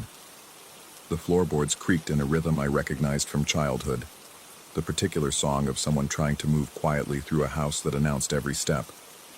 I pressed my ear to the door, phone light extinguished to avoid detection. The steps moved past my room, paused at what would be Dad's bedroom, then continued to the end of the hall. They stopped there, directly outside the guest room door. "Hello?" My voice came out as a whisper, then stronger. "Is someone there?" The silence stretched taut as a wire. I counted heartbeats. 10, 20, 30, before trying the doorknob again. This time it turned easily, the door swinging open so suddenly I nearly stumbled into the hallway. Cold air rushed past me, carrying the scent of dampness and dust, like a basement that hadn't been aired out in years. The hallway stretched in both directions, empty and dark. I swept the phone's light across the worn carpet, looking for footprints or any sign of disturbance, but found nothing. The temperature difference was striking. The guest room behind me held the accumulated warmth of the day, but the hallway felt 10 degrees colder, as if the heating system had failed hours ago. I made my way downstairs, checking doors and windows. Everything was locked tight, just as I'd left it. In the kitchen, I found the circuit breaker had tripped. When I flipped it back, the house hummed to life. Refrigerator cycling on, furnace kicking in with its familiar rumble, normal sounds, comforting in their mundane predictability.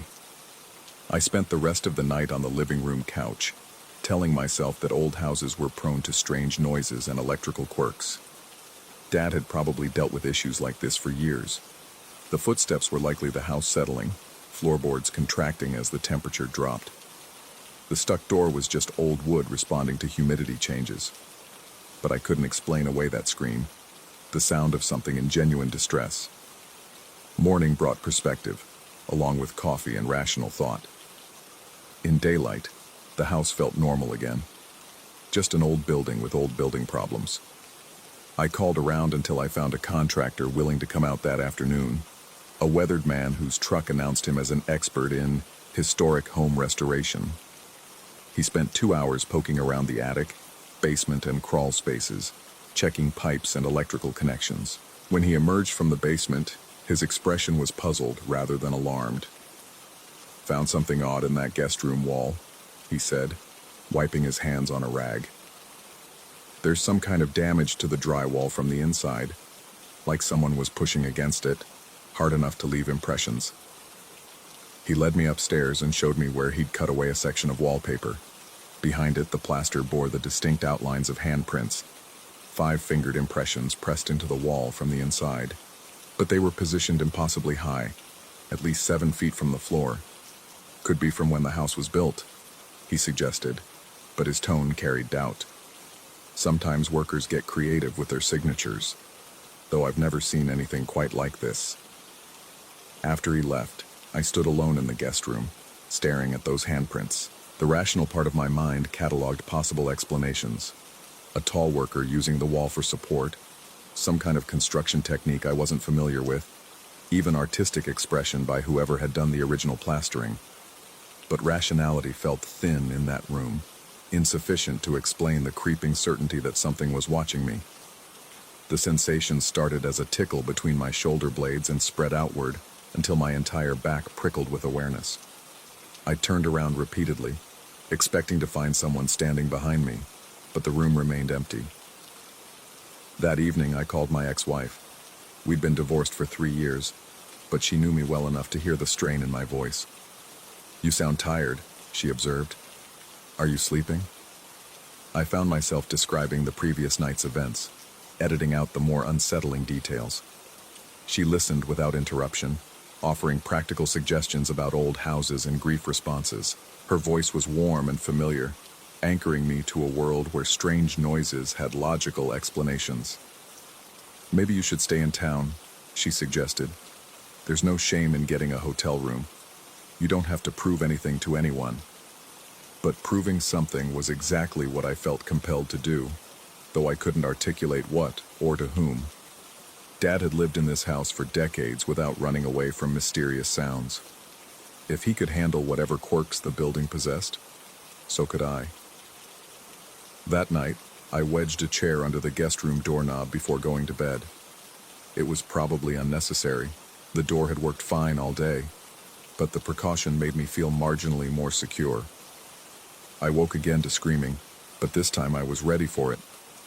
The sound was identical to the night before, that inhuman wail of stressed metal or tortured wood, rising from somewhere deep within the house's structure. But now I was conscious and alert, able to pinpoint its source. It wasn't coming from the plumbing or heating system. It was coming from inside the walls themselves, as if the house was trying to turn itself inside out. The chair I'd wedged under the doorknob was vibrating against the floor, chattering in rhythm with whatever force was shaking the building. Paint chips rained down again, and somewhere in the walls, I could hear a scratching sound. Fingernails against plaster, or claws against wood. When the screaming stopped, I lay perfectly still, every sense hypertuned to the smallest sound.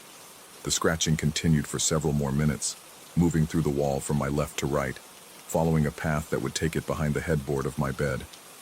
The footsteps came next, but this time they started from directly outside my room.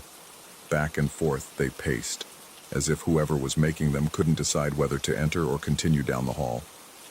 The rhythm was different from the previous night, more agitated, less purposeful. I wanted to investigate, but the chair wedged under the doorknob held firm when I tested it. Either the wood had swollen again, or something on the other side was preventing the door from opening. The scratching in the walls grew louder, more frantic, joined by what sounded like muffled thumping.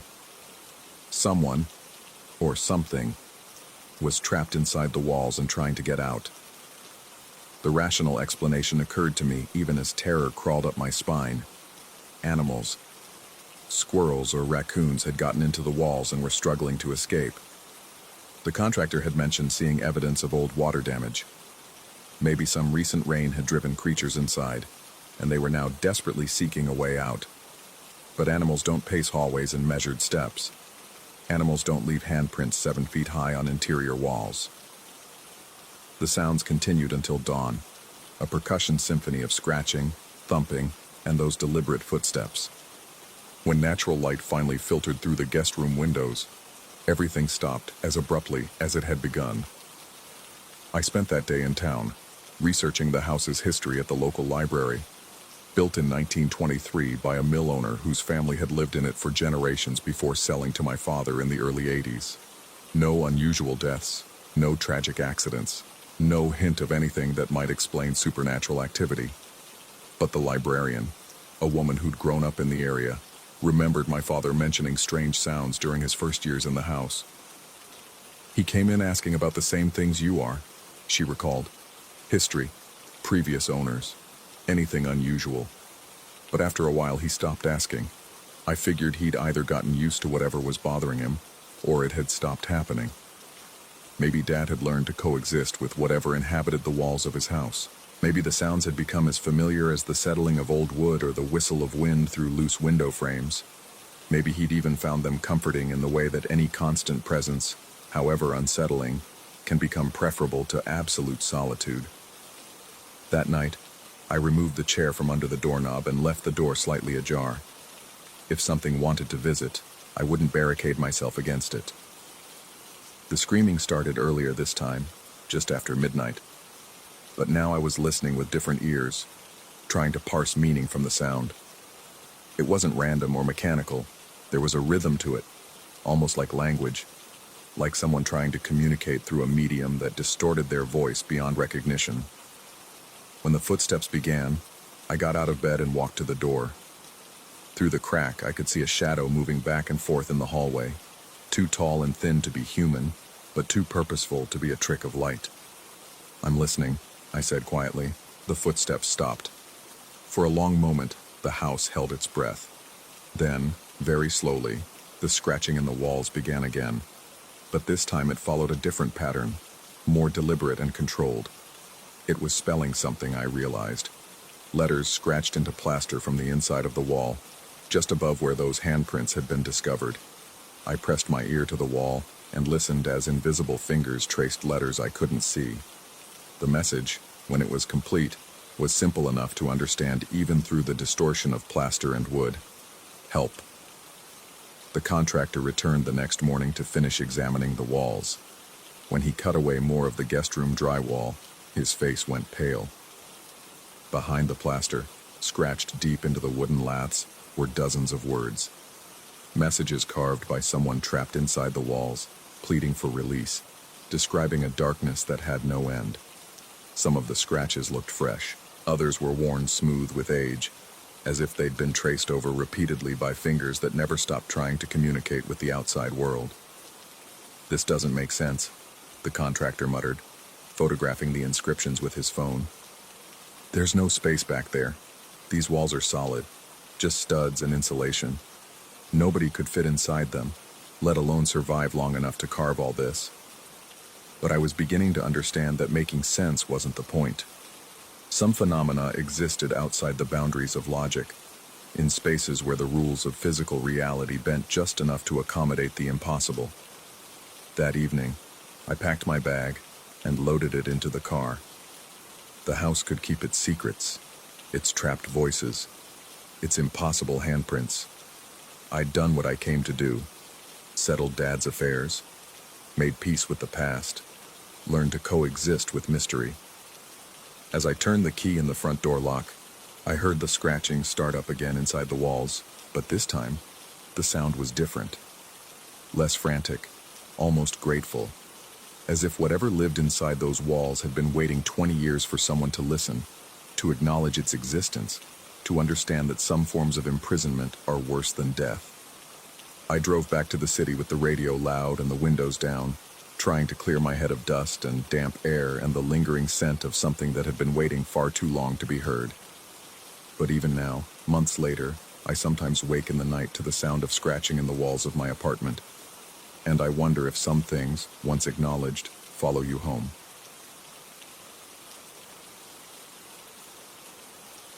Story 8.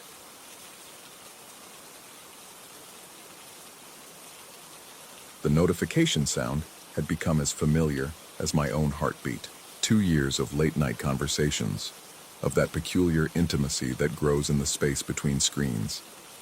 Kieran understood me, he'd say, in ways others never could.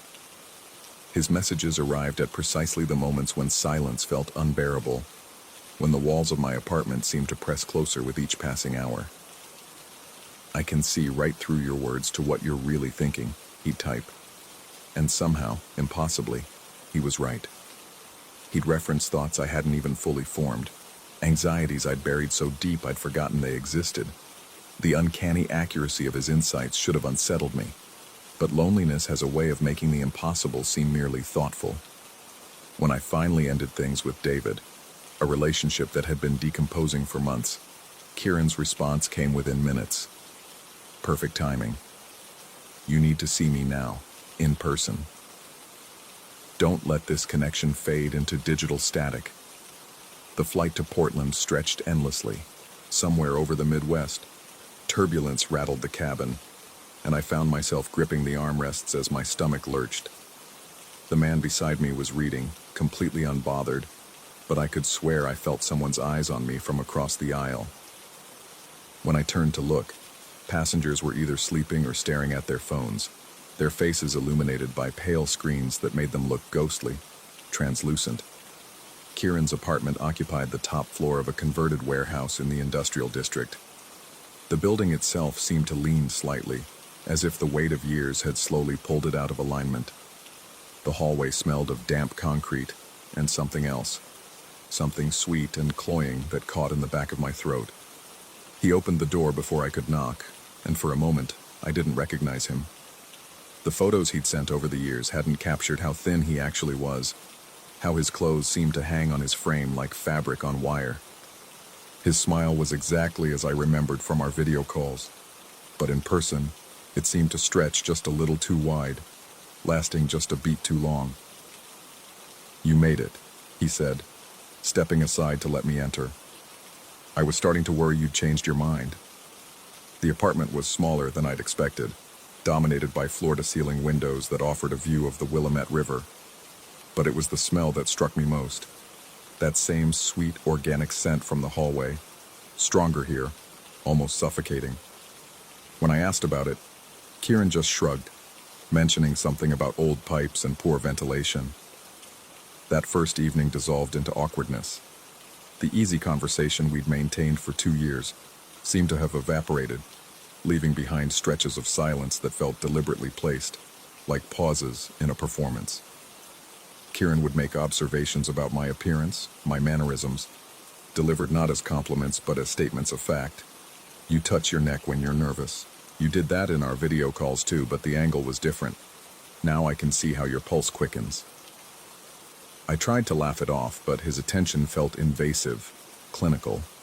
When I suggested we order takeout, he insisted on cooking instead, disappearing into the kitchen for long periods while I sat on his couch, listening to the sounds of preparation, the sharp rhythm of chopping, the hiss of something hitting hot oil, and underneath it all, a soft humming that never quite resolved into a recognizable tune.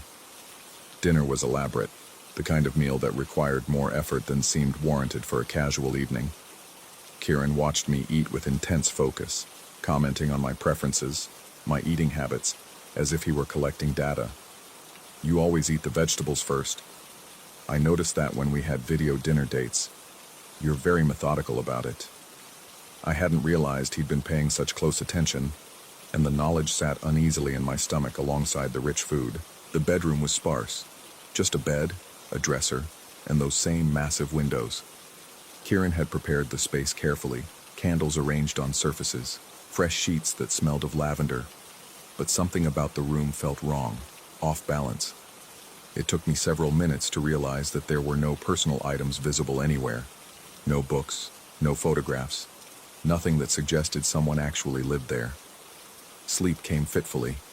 The bed was comfortable enough, but every time I began to drift off, some small sound would pull me back to consciousness. The creak of floorboards, the whisper of fabric against fabric, the almost imperceptible sound of breathing that seemed to come from the wrong direction. It was near dawn when I woke fully, my body rigid with a fear I couldn't immediately identify. The room was still dark, but there was enough ambient light from the windows to make out shapes. Kieran was standing at the foot of the bed, completely motionless, his phone held up like he was taking pictures. The screen's glow illuminated my face, and I could see my own image reflected in his eyes, small, vulnerable, trapped. "What are you doing?" I managed to whisper, but he didn't respond. He just stood there for another moment, then quietly returned to his side of the bed as if nothing had happened. In the morning, when I mentioned it, he seemed genuinely confused. "You must have been dreaming. I was asleep all night.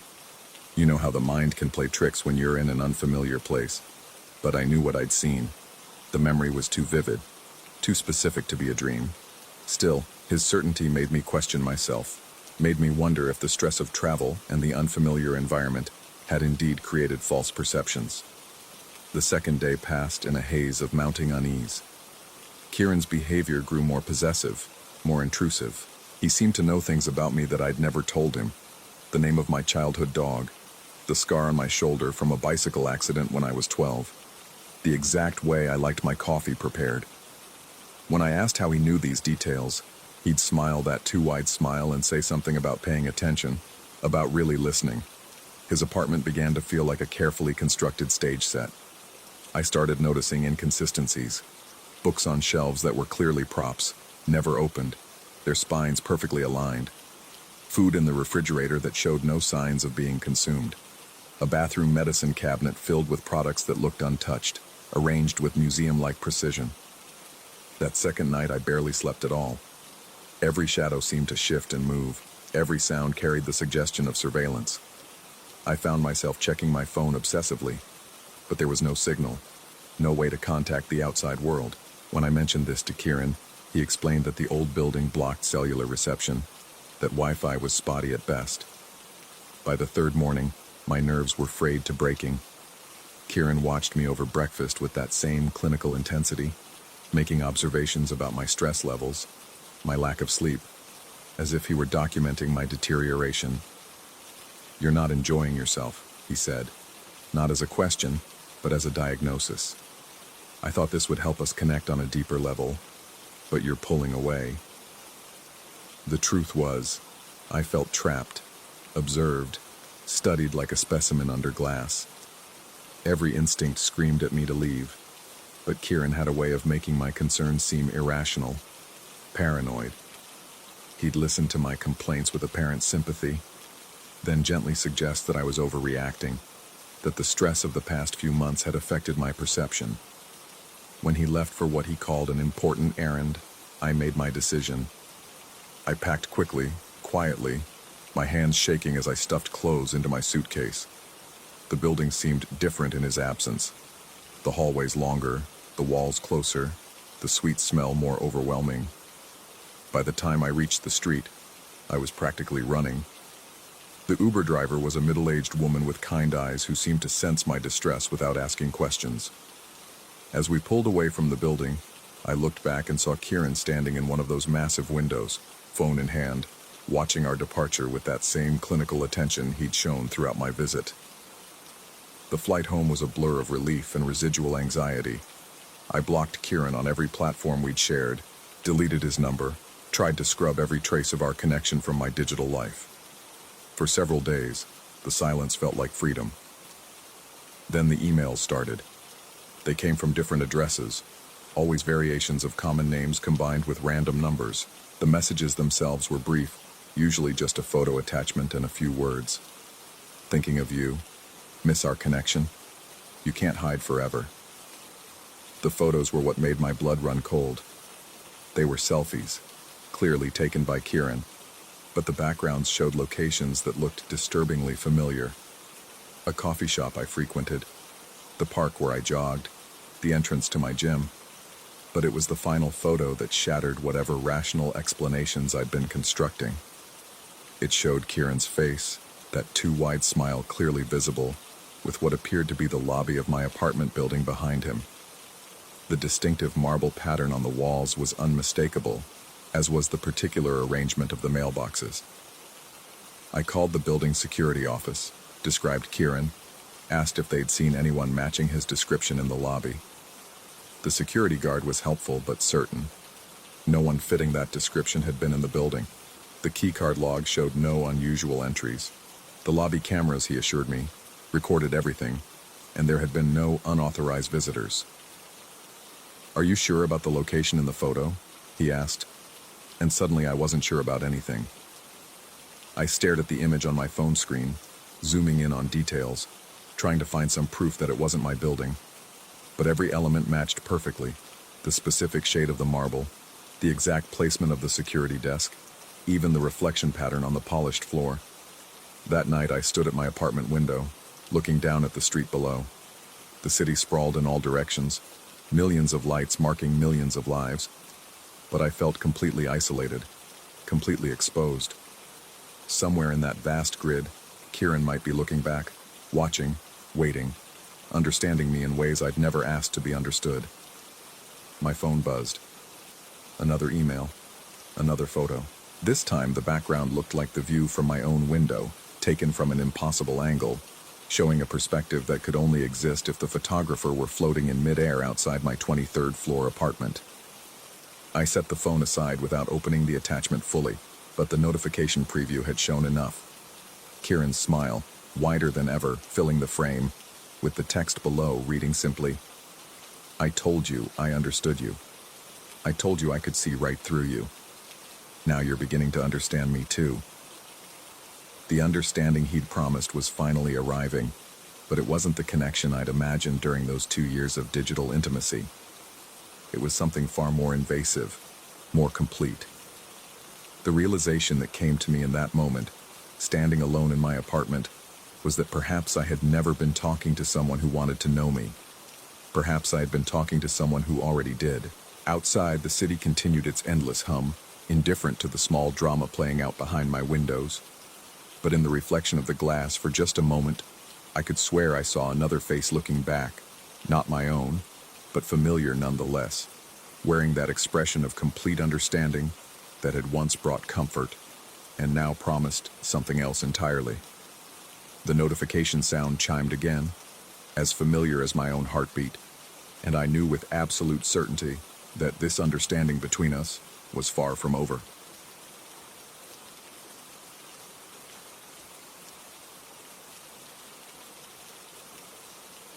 Story 9.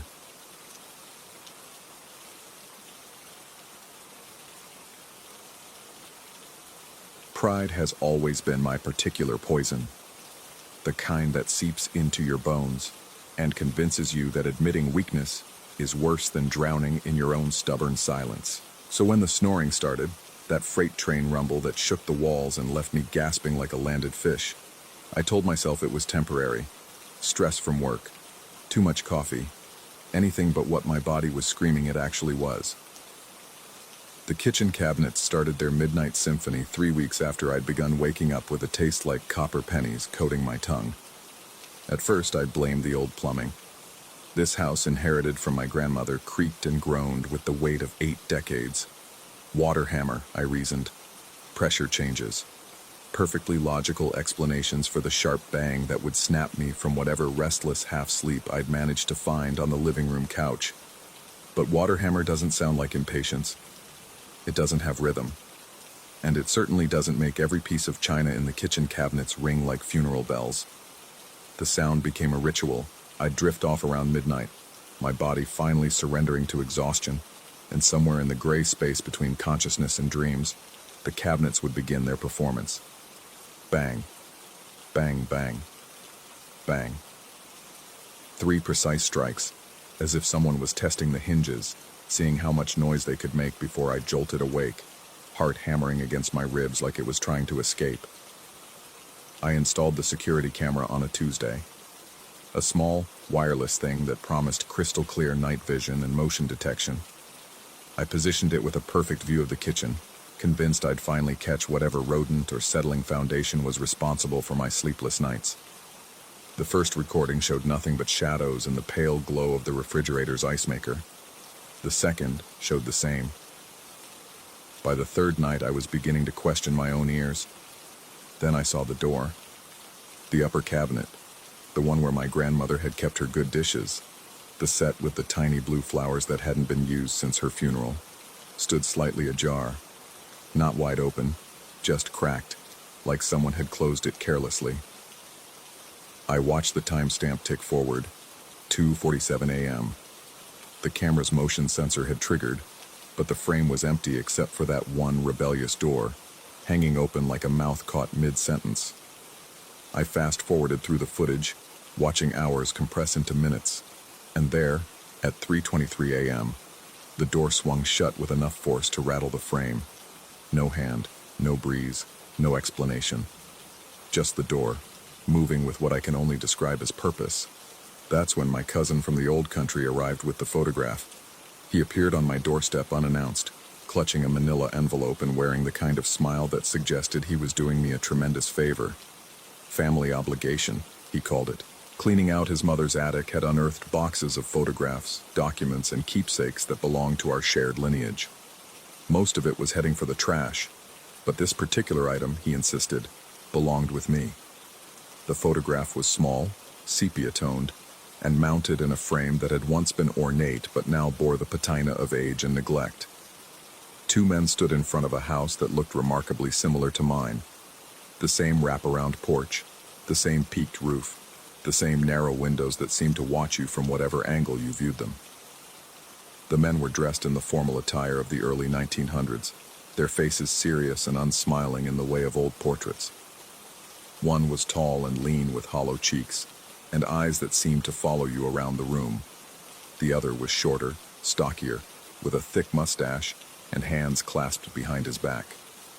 My cousin rattled off their names and relationship to our family tree, but the details slid off me like water. What caught my attention was the address he mentioned, the same street where I now lived, just 2 houses down. These men, my great-great-uncles or some similar distant connection, had walked the same sidewalks, breathed the same air, looked up at the same sky I saw every morning when I stumbled to the mailbox. I placed the photograph on the kitchen shelf, right next to the window where the morning light would catch it. It seemed appropriate somehow, these old guardians keeping watch over the same neighborhood they'd once called home. That night, exhausted from a day of meetings and deadlines, I collapsed onto the couch without bothering to set up my usual pillows and blankets. Sleep took me like a tide, pulling me under before I could even kick off my shoes. The camera recorded everything. I discovered the footage the next morning, nursing coffee and trying to ignore the metallic taste that had become my constant companion. The timestamp showed 3:17 a.m. There I was, sprawled across the couch in an unnatural position, my head thrown back at an angle that made my throat look exposed and vulnerable. But it wasn't my sleeping form that made my hands shake as I held the phone. It was the cabinet door. It opened slowly, almost deliberately, revealing the neat rows of blue-flowered china. Then, with the same measured pace, it began to tilt. Not swing. Tilt. As if an invisible hand was testing its weight, feeling the resistance of the hinges. The tilt became more pronounced, and I could see the dishes inside shifting slightly, teacups chiming against saucers in a melody so faint the camera barely captured it. Then came the slam. The door crashed shut with a violence that made me flinch even watching the playback hours later. The sound was thunderous, final, and in the recording I watched my own body jerk awake with a gasp that seemed to echo in the small kitchen. My recorded self sat up, looked around with wild, disoriented eyes, then stumbled to the bathroom. I had no memory of any of this, but what disturbed me most wasn't the moving door, or my own forgotten midnight wandering. It was what happened in the split second before the slam. In that brief moment when the door hung fully open, tilted at its maximum angle, something in the recording changed. The photograph on the shelf, the one of my ancestors, seemed to shift. Just slightly, as if the two men in their formal poses had turned their heads, just a fraction of an inch, to look directly at my sleeping form. I replayed that moment dozens of times, zooming in until the image pixelated beyond recognition, but I could never be certain. The quality wasn't good enough, the lighting too dim, the movement, if there had been movement at all, too subtle to confirm. But the feeling remained, settling into my chest like a cold weight. I was being watched. The episodes began happening every night. Each time I'd succumb to exhaustion on the couch, and each time the camera would capture the same sequence. The slow opening, the deliberate tilt, the violent slam, and always, I'd wake with that desperate gasp, as if someone had reached into my chest and squeezed my lungs back to life. My days became exercises in dread. I'd catch myself staring at the photograph, searching the faces of those long-dead men for some hint of recognition, some acknowledgement of the nightly ritual they seemed to oversee. During meetings at work, I'd find my mind wandering to the kitchen, wondering if the cabinets were moving even in daylight, performing their mysterious dance for an empty room. Sleep became my enemy. I tried staying awake, downing cup after cup of coffee, but exhaustion always won. My body would rebel, dragging me under despite my efforts, and I'd wake to find new recordings on my phone. Each one the same. Each one impossible to explain. The taste of copper grew stronger. My reflection in the bathroom mirror showed a man I barely recognized. Hollow-eyed, pale, with the kind of haunted expression I'd only seen in old photographs, like the one on my kitchen shelf. It was during one of those mirror examinations that the thought crept in. What if this wasn't about the house at all? What if it was about me?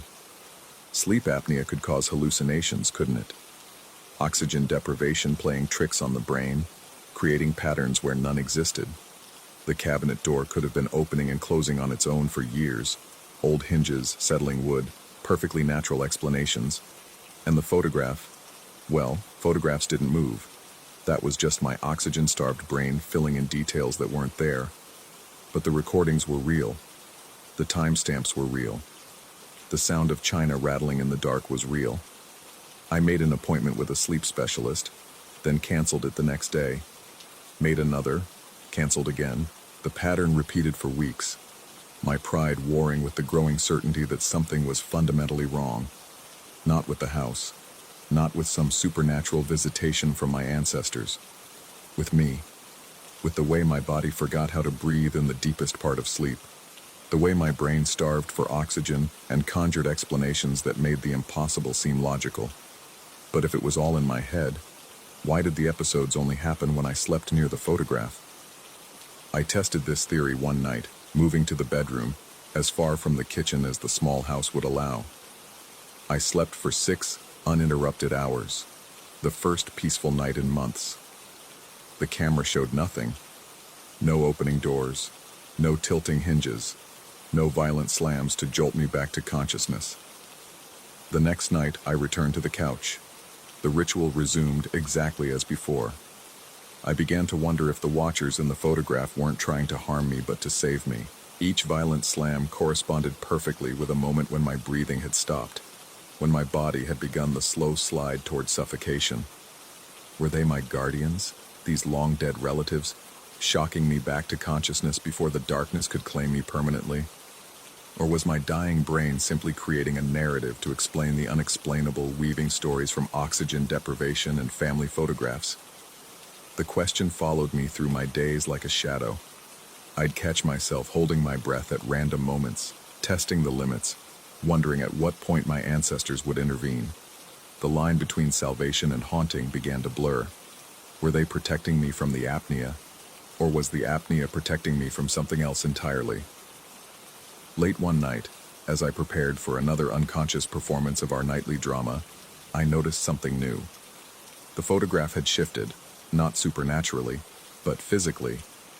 Someone had moved it, or maybe I had, during one of my midnight wanderings that I never remembered. It now sat at a different angle, and the glass reflected the kitchen light in such a way that I could no longer see the faces clearly, but I could feel them watching. I could feel them waiting. And as I settled onto the couch, my body already beginning its surrender to exhaustion, I wondered if tomorrow I'd finally make that appointment with the sleep specialist. If I'd finally admit that pride was a luxury I could no longer afford. Or if I'd continue this strange dance with the watchers, letting them guard my sleep with their violent interventions, never quite certain if I was being saved or slowly driven mad. The camera sits ready, its red light blinking in the darkness. Soon the cabinet door will begin its measured tilt, and somewhere in the space between sleeping and suffocating, I'll discover once again whether my ancestors are angels or harbingers. The only certainty is that I'll wake gasping, heart pounding, lungs burning with the sweet agony of air rushing back into my starved body. Whether that awakening comes from supernatural intervention or simple biology, I may never know, but I'll be grateful for it all the same. As consciousness slips away and the familiar ritual begins, I find myself hoping that pride isn't the only thing keeping me from seeking help. Maybe it's also keeping me from asking the question that terrifies me most.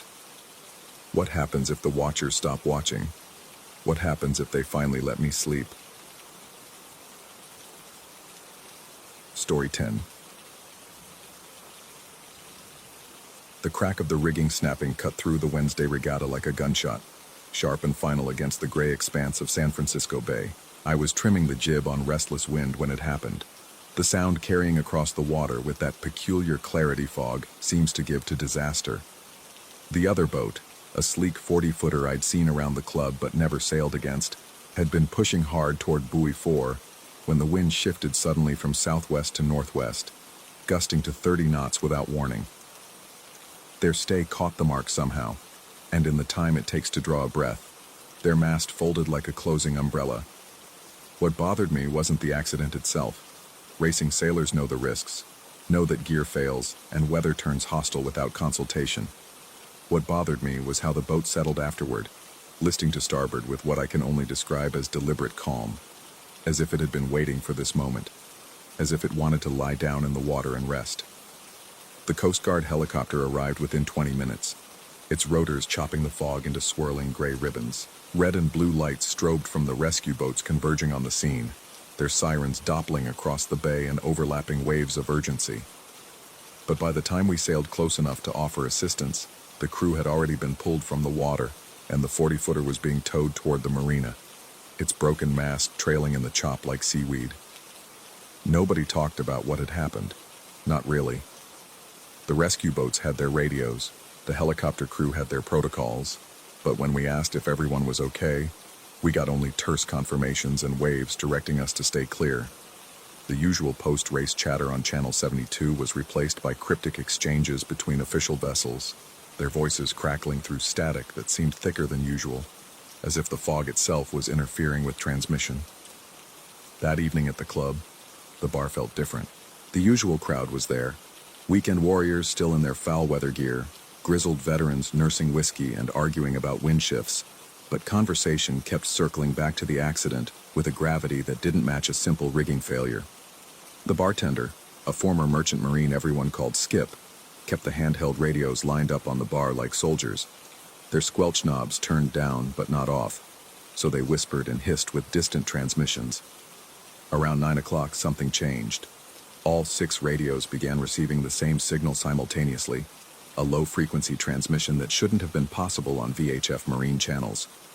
The sound was barely audible above the background noise of the bar, conversations, the clink of glasses, the old jukebox in the corner playing something by the Grateful Dead. But once you heard it, you couldn't unhear it. 4, 4, 4. The voice was mechanical, distorted, like someone speaking through water or from a great depth. It repeated the number with metronomic precision, neither urgent nor casual, just persistent. Skip reached for the nearest radio and twisted the volume knob, but the signal remained at exactly the same level, regardless of the setting. One of the old-timers, a guy I knew only as Reef, suggested it might be a stuck microphone somewhere, maybe on one of the rescue boats still out on the water. But when Skip tried changing channels, the transmission followed, appearing on every frequency with the same clarity, the same relentless repetition. 4, 4, 4. The conversation in the bar gradually died as more people noticed the radios. Someone mentioned that Buoy 4 was where the accident had happened, and suddenly the transmission took on a significance that made the room feel smaller, the shadows deeper. Outside, fog pressed against the windows like something trying to get in. I finished my beer and headed home, but the drive along the waterfront felt longer than usual. The fog had thickened to the point where my headlights barely penetrated 10 feet ahead, and the familiar landmarks of the Marina District seemed to have shifted or disappeared entirely. Streetlights glowed like dying stars in the murk, and more than once I had to slow to a crawl when the road simply vanished into gray nothingness. My apartment overlooked the bay from the 3rd floor of a converted warehouse in the Mission Bay area. On clear days, I could see all the way to Alcatraz and beyond. That night, the fog was so dense I couldn't make out the water at all, just an undifferentiated grayness that pressed against my windows like a living thing. I tried to sleep, but around midnight the sound started again. At first I thought it was coming from outside, perhaps a fog signal from one of the bridges, or a ship's horn somewhere in the bay. But as I lay there listening, I realized the sound was coming from inside my apartment. My own handheld radio, sitting on the kitchen counter where I'd left it after the race, was transmitting the same mechanical voice I'd heard at the club. 4, 4, 4. I got up and examined the radio. It was turned off, had been off since I'd gotten home. The battery indicator showed a full charge, but according to the display, the unit wasn't receiving or transmitting anything. Yet the voice continued, emanating from the speaker with perfect clarity. When I removed the batteries, the transmission stopped. When I reinstalled them, it resumed immediately. 4, 4, 4. I tried calling the club, but my phone went straight to a busy signal that sounded nothing like the usual AT&T recording. Instead of the familiar 3-tone pattern, I heard what sounded like static mixed with distant voices, all talking at once in frequencies just beyond comprehension. When I tried my cell phone, the screen showed full bars but no network connection. The fog outside had become absolute. Looking out my windows was like staring into deep water at night. Not dark, exactly, but empty of reference points, empty of the usual visual anchors that tell you where you are and which way is up. The city lights, the bridge spans, the navigation beacons that normally dotted the bay, all of it had vanished into gray uniformity. I found myself wondering about the crew from the 40-footer, whether they'd made it home safely, whether they were experiencing the same impossible transmission. But when I tried to remember their faces during the rescue, I realized I couldn't. Despite being close enough to see the Coast Guard pulling them from the water, I had no clear memory of the people themselves, just shapes in orange life jackets, indistinct forms against the gray backdrop of fog and water. The radio continued its mechanical chant throughout the night. I moved it to the bathroom, closed the door, wrapped it in towels, but the voice seemed to penetrate every barrier with the same unwavering volume. By 3 in the morning, I was questioning whether the sound was coming from the radio at all, or if it had somehow gotten inside my head, a frequency my brain had locked onto and couldn't release. Dawn brought no relief. The fog hadn't lifted. If anything, it had grown thicker, more substantial. From my kitchen window, I couldn't even see the building across the street. The world had been reduced to my apartment and perhaps 10 feet of sidewalk below, beyond which lay an ocean of gray that could have concealed anything or nothing at all. I tried the internet, but my connection had slowed to prehistoric speeds. Web pages loaded partially or not at all, and when they did appear, they seemed wrong somehow. Familiar sites with unfamiliar layouts. News stories about events I didn't remember. Weather reports predicting conditions that didn't match what I could see outside my windows. The maritime weather forecast showed clear skies and light winds for San Francisco Bay. The NOAA buoy data indicated calm seas and unlimited visibility. According to every official source I could access, yesterday's fog had lifted hours ago, and today promised to be perfect for sailing. But the world outside my windows remained locked in gray stasis. Around noon, I decided to walk to the marina. If the fog was playing tricks with electronic communications, maybe I could find answers by talking to people face to face. I bundled up in my heaviest jacket and stepped outside into air that felt thick as cotton batting, moist and somehow resistant, as if the atmosphere itself had changed density. The streets were empty, not just of people, but of the usual urban detritus. No parked cars, no trash cans, no fire hydrants or traffic signs. My footsteps echoed strangely, each sound seeming to travel further than it should before being absorbed by the fog. I followed what I thought was my usual route toward the waterfront, but the familiar intersections never appeared. Instead, the sidewalk stretched ahead in a straight line that seemed to curve back on itself, as if I were walking on the inside of a vast gray sphere. After what felt like hours, I heard the sound of water lapping against pilings and knew I'd reached the marina. But when the fog thinned slightly, revealing patches of the dock system, I saw that all the slips were empty. Not just vacant, empty in the sense that the boats had never existed, the pier fingers extending into gray water like skeletal fingers reaching for something that had already vanished. The club building materialized out of the fog like a ship emerging from a dream. The lights were on inside, warm yellow rectangles in the gray void, and I could hear the familiar sounds of conversation and laughter. But when I pushed through the front door, I found the main room deserted except for Skip behind the bar, polishing glasses that seemed to never get clean. The radios were still there, lined up like before, but silent now.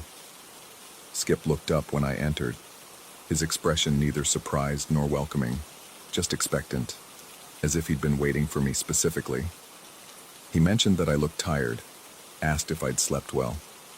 When I told him about the transmission, about the voice repeating the buoy number, he nodded as if this was the most natural thing in the world. He explained that radio signals sometimes get trapped in atmospheric layers, especially during temperature inversions. Maritime transmissions could bounce around the bay for hours, days even, creating phantom signals that seemed to come from nowhere and everywhere at once.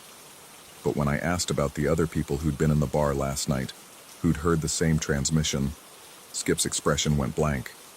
He suggested that perhaps I was thinking of a different evening, a different crowd. The club had been quiet last night, he said. Just the two of us and maybe 1 or 2 others who'd left early. I wanted to argue, to insist that the bar had been full, that at least 20 people had heard the radios all transmitting the same impossible signal. But as I tried to recall specific faces, specific conversations, the memories felt slippery, like trying to hold water in cupped hands. Skip offered me a drink, said it might help with the confusion. His hand was steady as he poured, but I noticed that his reflection in the mirror behind the bar seemed to lag slightly, as if the glass was showing me events from a few seconds in the past. I declined the drink and headed for the door, but found myself reluctant to leave the warm light of the club for the gray uncertainty outside. Through the windows, I could see that the fog had grown even denser, if such a thing were possible. The dock system was completely invisible now, and the water beyond might have been an endless gray desert for all I could tell. Skip mentioned, almost casually, that I shouldn't worry about the transmission. Radio signals sometimes took on a life of their own out on the bay, he said. They'd loop through the atmosphere, picking up fragments of other conversations, other frequencies, until they became something entirely new. Sometimes they'd even predict things, accidents that hadn't happened yet, weather that was still forming far out at sea. The way he said it made me look at him more carefully. In the mirror, his reflection was now a full beat behind his actual movements, nodding after his real head had already stopped, smiling while his actual face remained neutral. I asked him about Buoy 4, about what had really happened during yesterday's race. His smile didn't change, but something shifted in his eyes, like seeing movement in deep water. He told me that Buoy 4 had been removed from the race course 3 weeks ago due to a navigation hazard. There hadn't been a mark there during yesterday's regatta, he said. The race committee had published a course change, sent it to all the registered boats. But I remembered the accident clearly, the sound of the rigging failing, the boat listing toward the mark, the rescue boats converging on that exact position. I remembered because I'd sailed past that buoy dozens of times, knew its position as well as I knew my own name. Skip suggested that memory could be unreliable, especially under stress. Racing sailors sometimes experienced what he called navigational displacement, the mind filling in expected landmarks even when they weren't there. It was more common than people realized, he said, and nothing to be concerned about. Outside, the fog pressed closer to the windows, and I could swear I saw shapes moving within it. Not boats or buildings, but something else. Something that existed in the spaces between what was real and what was remembered. I left the club without another word and walked back into the gray world beyond its doors. The street led me home eventually, though I couldn't have said which turns I took or how long the journey lasted. Time seemed elastic in the fog, stretching and compressing without reference to clocks or the position of a sun I couldn't see. Back in my apartment, I found the radio exactly where I'd left it, batteries removed and sitting beside it on the counter. But as soon as I walked into the kitchen, the familiar transmission resumed. 4, 4, 4. This time I didn't try to stop it. I sat at my kitchen table and listened as the voice continued its mechanical chant, repeating the number with the patience of something that had all the time in the world. Outside, the fog showed no signs of lifting, and I began to understand that it might never lift, that the world I'd known, the city, the bay, the familiar landmarks of my life, might have become as insubstantial as radio waves bouncing endlessly through an atmosphere that no longer followed the usual rules. The transmission continues as I write this, has been continuing for what my watch says is 3 days, but feels like much longer. Sometimes I think I hear other voices mixed in with the mechanical repetition, fragments of conversations, weather reports from stations that don't exist, sailing instructions for races that will never be finished. I've stopped trying to reach the outside world. The phones don't work. The internet shows me only pages from a reality I'm no longer sure I belong to. The fog has become my horizon now, gray and infinite, containing possibilities I don't dare examine too closely. Sometimes I catch glimpses of movement in the gray, shapes that might be boats, or buildings, or something else entirely. They appear and disappear according to no logic I can discern, as if the fog isn't hiding the world, but creating it, moment by moment, from the raw material of memory and expectation. The radio reminds me that I'm not alone in this gray, between space. Somewhere out there, past Buoy 4 that no longer exists, in water that might not be water at all, other signals are bouncing through the atmosphere, carrying fragments of lives that may have become as unstable as radio waves in a storm. 4, 4, 4, the voice continues, patient and mechanical, counting down or counting up to something I don't understand, but can no longer ignore. And in the fog outside my windows, shapes move with purpose I can almost but not quite comprehend, navigating by signals from beacons that exist only in the spaces between what was and what might be. I should be afraid, but instead I feel a strange calm settling over me. The same indecent calm I witnessed when that 40-footer listed in the water after its rigging failed. As if this moment, this gray suspension between certainty and doubt, between memory and reality, has been waiting for me all along. The fog presses closer to the windows, and somewhere in its depths, I hear the distant sound of rigging creaking in a wind that carries no scent of the sea. 4, 4, 4. Story 11. The first time I saw it, I thought someone had broken down. Highway 62 stretches through the Mojave like a gray scar, cutting between Joshua trees and sand that holds the day's heat well into the night. I'd been driving this route for 3 years, hauling freight between Phoenix and Los Angeles, always taking the late shift because the roads were emptier and the pay was better. The desert at night had become as familiar as my own reflection, endless darkness punctuated by the sweep of headlights and the occasional shimmer of heat lightning on the horizon. It was just past 2 in the morning when I crested a low rise about 40 miles east of 29 Palms. The road ahead was a ribbon of asphalt disappearing into nothing, my headlights cutting through air so dry it seemed to absorb sound. That's when I saw the figure standing on the shoulder, perhaps 200 yards ahead. At first glance, it looked like someone waiting for help, a person in dark clothing, facing the oncoming traffic. But something about the posture struck me as wrong. Too still, too perfect. Like a mannequin positioned by invisible hands. I eased off the accelerator, my rig's engine settling into a lower growl.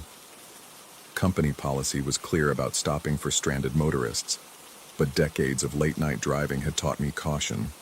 Still, the figure remained motionless as I approached, and I found myself studying it through the windshield. It was covered head to toe in what looked like a hooded robe or coat, the fabric so dark it seemed to absorb my headlights rather than reflect them. The figure stood with perfect stillness, arms at its sides, hood drawn up and forward so that no face was visible. Just shadow within shadow. No car nearby. No debris. No explanation for why anyone would be standing alone in this emptiness. I was perhaps 50 feet away when it moved. Not walked. Not shifted weight from one foot to another. It simply glided sideways along the shoulder, maybe 6 inches, without any visible motion of legs or feet. The movement was fluid, impossibly smooth, as if the figure were mounted on hidden rails beneath the asphalt. My foot found the brake pedal of its own accord. The truck shuddered as I downshifted, air brakes hissing in the desert silence. But even as I slowed, even as every rational part of my mind insisted on finding an explanation, the figure glided again, another few inches, still facing forward, still perfectly motionless except for that unnatural lateral drift. I passed at maybe 15 miles per hour, close enough to see the fabric ripple slightly in the wind generated by my truck. Close enough to notice there were no feet visible beneath the hem of that dark covering. And as I drew alongside, the temperature inside my cab dropped like a stone. The heater had been running full blast. It was December, and desert nights get cold. But suddenly my breath was visible in white puffs. The steering wheel became slick with condensation beneath my palms. Frost began forming on the inside corners of the windshield, spreading in delicate patterns that looked almost deliberate, almost like reaching fingers. I pressed harder on the accelerator, eager to put distance between myself and whatever stood on that shoulder.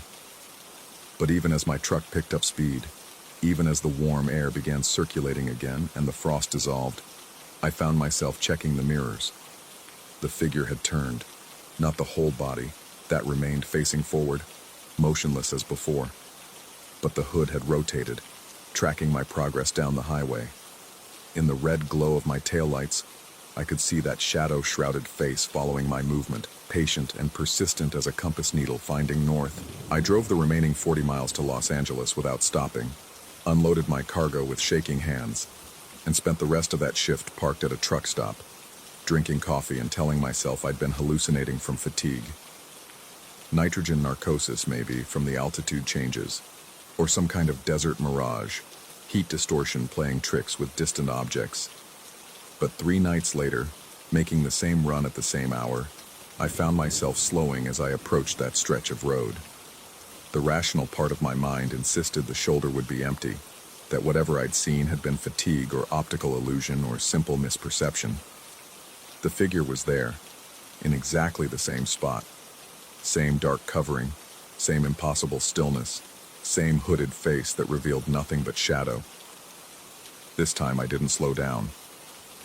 I kept my foot steady on the accelerator and passed at highway speed, but still the cold penetrated my cab like fingers of ice. Still the figure's unseen gaze tracked my passage, and still, when I checked the mirrors 5 miles down the road, that hooded head remained turned in my direction. I started taking a different route after that, adding an extra hour to my drive by swinging north through Barstow. The company dispatcher asked questions about fuel costs and overtime, but I told him the main highway was under construction. Not entirely a lie, since they were always doing roadwork somewhere along that stretch. For 2 months, I avoided Highway 62 entirely, taking my freight through the high desert instead of the low. But even on the alternate routes, even surrounded by other traffic and the lights of civilization, I found myself thinking about that figure, wondering if it was still there, still waiting. I began noticing dark shapes at the edges of my vision, trash bags that looked like crouched figures, shadows cast by overpasses that seemed to move when I wasn't looking directly at them. My sleep became fitful, filled with dreams of empty highways and something patient and persistent following just out of sight. After 2 months of detours and sleepless nights, I convinced myself I was being irrational. Desert highways were full of strange phenomena, ghost lights and mysterious sounds that could be explained by geology and atmospheric conditions. I'd let isolation and too many caffeine pills create a problem where none existed. The mature thing, the professional thing, was to return to my regular route and prove to myself that whatever I'd seen had been nothing more than fatigue and suggestion. I chose a Thursday night in February, when the moon was new and the desert would be at its darkest.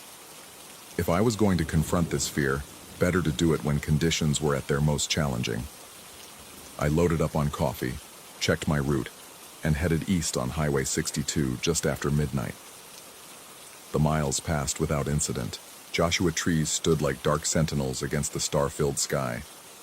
My headlights carved a tunnel of visibility through the profound darkness, and the only sounds were my engine's steady rumble and the whisper of tires on asphalt. I began to feel foolish for having spent so many weeks avoiding this stretch of road. But as I approached that familiar rise, my confidence evaporated like moisture in the desert air. The figure was there, but not alone. 3 identical forms now stood on the shoulder, spaced about 10 feet apart, all facing the oncoming traffic with that same impossible stillness. All hooded, all dark, all wrong in ways my rational mind couldn't process. As my headlights swept over them, I could see they cast no shadows despite the harsh illumination. I should have accelerated, should have blown past them at highway speed and never looked back. Instead, I found my foot easing off the gas pedal, my truck slowing as if drawn by some invisible force. The speedometer dropped to 40, then 30, then 25. The figures began to move, not in unison, but in a sequence, like a wave passing from left to right. The first glided sideways with that same rail-smooth motion I remembered, repositioning itself to face my approaching truck more directly. Then the second, then the third, each movement perfectly fluid and utterly silent.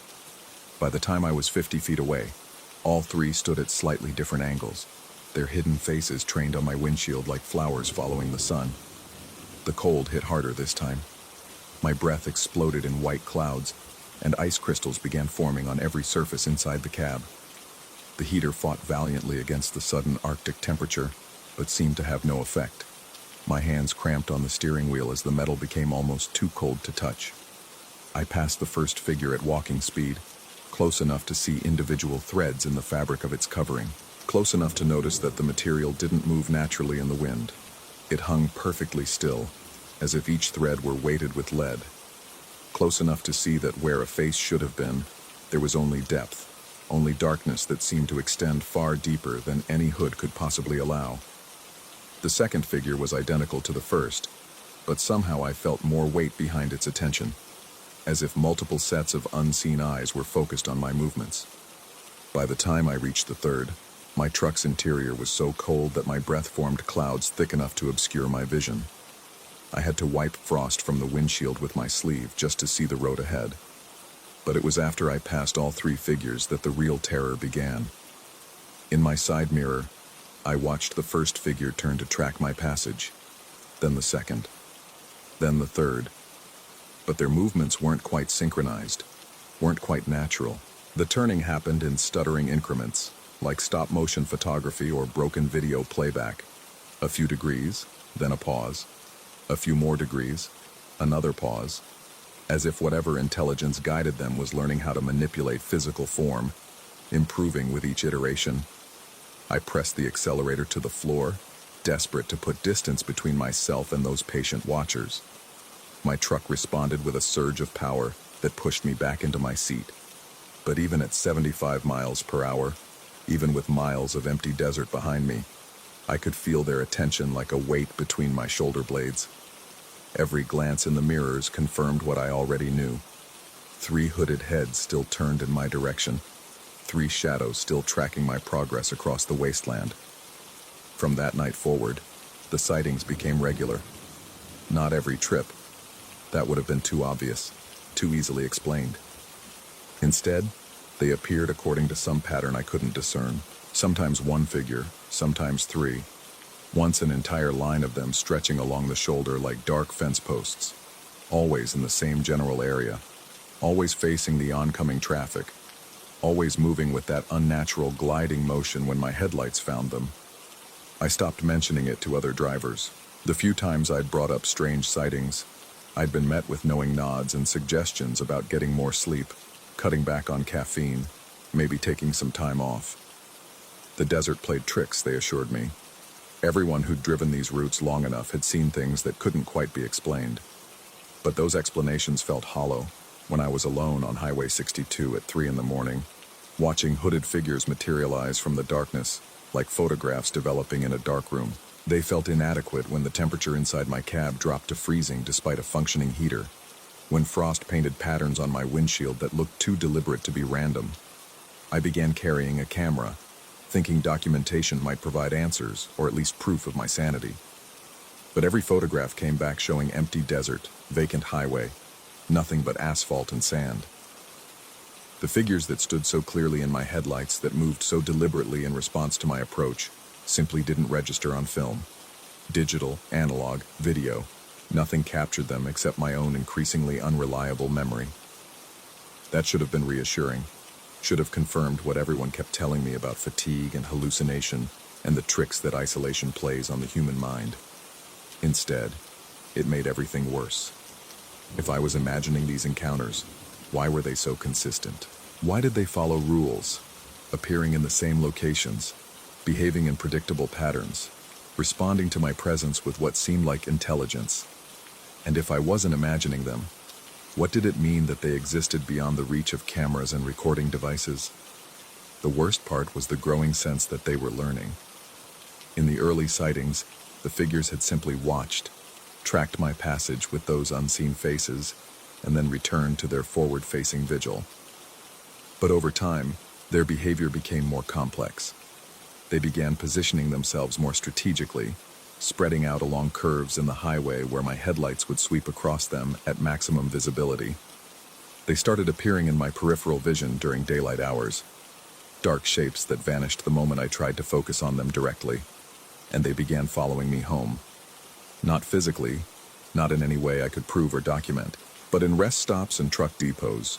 In the brief hours I spent at my apartment between runs, I would catch glimpses of hooded figures in crowds, in doorways, in the corners of mirrors. Always at the edge of sight, always gone when I turned to look directly, always wearing that same dark covering that absorbed light like a hole in the world. Sleep became impossible. I would lie in bed listening for footsteps that never came, watching shadows on the ceiling that moved without any source of light to cast them. I installed motion sensors, security cameras, deadbolt locks, none of which detected anything unusual, none of which provided the reassurance I desperately needed. My work began to suffer. I called in sick more frequently, took shorter routes that avoided the desert entirely. The company's safety officer scheduled a mandatory evaluation, during which I sat in a fluorescent-lit office and lied convincingly about my sleep patterns, stress levels, and overall mental health. I passed with a clean bill of psychological fitness, but felt no triumph in the deception. Because late at night, alone with my thoughts, I had to confront an uncomfortable truth. I was no longer sure which version of reality was real. The world where hooded figures waited in the desert for reasons I couldn't understand, or the world where isolation and fatigue had finally pushed me past the breaking point into full-blown psychosis. Both possibilities were terrifying. Tonight marks exactly 1 year since the first sighting. I'm parked at a truck stop 50 miles east of Barstow, engine idling, heater running, trying to decide whether to drive the remaining stretch of Highway 62 or take the long way around through civilization. The rational choice is obvious. The safe choice. The choice that might preserve what's left of my sanity. But in the distance, past the glow of the truck stop's neon signs, past the pool of light cast by sodium vapor lamps, the desert waits in perfect darkness. And somewhere in that darkness, patient and persistent as death itself, something is measuring distance and marking time, waiting for me to complete the pattern I started a year ago. The clock on my dashboard reads 1:47 a.m. I put the truck in gear and pull onto the highway, heading east into the heart of the Mojave. Because after 12 months of avoidance and fear, after countless sleepless nights and mounting paranoia, I need to know the truth. I need to understand what's been watching me from the shoulder of this empty road, even if that truth destroys what's left of my grip on reality. The headlights pierce the darkness ahead, and somewhere in that tunnel of visibility, something is waiting for my return, something that knows I always come back, no matter how far I run or how long I stay away, something that understands, better than I do, that some patterns can't be broken, only completed. The speedometer climbs toward 55, and the desert closes around me like the walls of a tomb.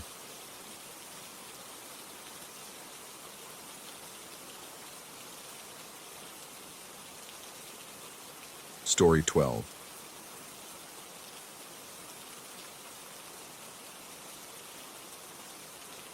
The house had been whispering to me for weeks before I found the room. I'd inherited the colonial from my uncle that October, a weathered structure that groaned with each New England wind. The realtor called it full of character, which I've learned is code for problems you'll discover gradually. The heating bills alone should have warned me, but I was desperate for space, anywhere that wasn't my cramped Boston apartment. The master bedroom closet had been giving me trouble since day one. The floor sagged noticeably in the center, creating a shallow depression that made hanging clothes feel precarious. I'd been meaning to call someone about it, but the estimate quotes kept getting pushed aside by more pressing concerns. The leaky faucet in the kitchen, the front door that refused to latch properly, the electrical outlets that sparked when I plugged anything in. It was a Tuesday evening when the floor finally gave way. I was reorganizing my winter clothes, moving the heavier items to the edges of the closet where the floor felt more solid, when I heard it, a deep, resonant crack that seemed to come from the bones of the house itself. The wooden planks beneath my feet split along a seam I hadn't noticed before, and suddenly, I was staring down into absolute darkness. The hole was roughly 3 feet square, with jagged edges that suggested the wood had been rotting from beneath for years. I grabbed my phone and activated the flashlight, peering down into what should have been the living room ceiling below. Instead, the beam revealed stone steps, worn smooth by age, descending into a space that shouldn't exist. The smell hit me immediately, iron and dampness, like old coins left in standing water. It was earthy but wrong, too metallic to be natural basement odor. I knelt at the edge of the opening, playing the light across the stonework. The steps were carved directly into bedrock, each one perfectly level despite their obvious age. Whoever had built them had done so with precision and care. My first thought was logical. This was some kind of colonial-era storage cellar, forgotten and sealed off during renovations. New England houses were full of such discoveries. The internet was packed with stories of homeowners finding everything from Prohibition-era liquor stashes to Revolutionary War artifacts tucked away in hidden spaces. But as I lowered myself through the opening, My rational explanations began to crumble. The space below was exactly the size of the bedroom above, no more, no less. The walls were the same smooth stone as the steps, fitted together without mortar in a style that predated the house by centuries. My phone's light revealed that the ceiling was low enough that I had to hunch slightly as I moved around the perimeter. The room was completely empty except for one corner where the stone dust had been disturbed. Not scattered randomly, but arranged in a way that suggested someone had been sitting there for extended periods. The pattern was too precise to be accidental, a clear semicircle where a body might rest, with smaller disturbances where hands might have traced patterns in the accumulated grit. I stood in that corner, trying to imagine who might have spent time here, and when. The dust pattern looked fresh, not decades old. Some of the markings in the grit appeared almost deliberate, like someone had been drawing or writing in the accumulated sediment. That's when I felt the first touch of something that wasn't quite air. The temperature in the hidden room had been constant since I'd descended, cool but not uncomfortable. But as I crouched in that disturbed corner, examining the dust patterns more closely, I felt a distinct change in the atmosphere. The air seemed to thicken, becoming almost tangible against my skin. It moved against me with deliberate pressure, like an invisible current flowing through the space. I stood up quickly, suddenly aware of how completely cut off I was from the world above. The opening in the closet floor seemed impossibly distant, and my phone's battery indicator showed I was already down to 30%. The logical thing would be to climb back up, seal the hole temporarily, and call someone to investigate properly during daylight hours. But as I moved toward the stone steps, the air current intensified. It felt like resistance, as if the space itself was reluctant to let me leave. The sensation was subtle but unmistakable, a gentle but persistent pressure against my chest and shoulders, growing stronger as I approached the exit. I forced myself up the steps anyway, pulling myself through the opening with an effort that seemed disproportionate to the short climb. The moment I cleared the hole and stood back in my bedroom, the pressure vanished completely. The air felt normal again, light and unremarkable. But as I turned to close the closet door behind me, I felt it. A definitive push against my left shoulder, gentle but unmistakably deliberate. The closet door swung shut with a soft click that seemed to echo through the house. That was 3 weeks ago, and I haven't been sleeping well since. The first few nights I convinced myself I was processing the shock of the discovery. Finding a hidden room in your house isn't something that happens every day, and it was natural that my mind would be active, working through the implications. I researched the property's history, diving deep into town records and historical archives.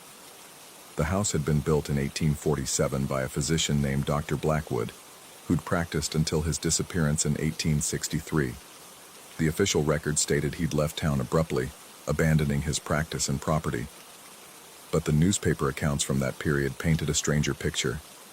Several articles mentioned patients complaining about unusual treatments in the months before his departure. Nothing specific, just vague references to unconventional methods and patient discomfort.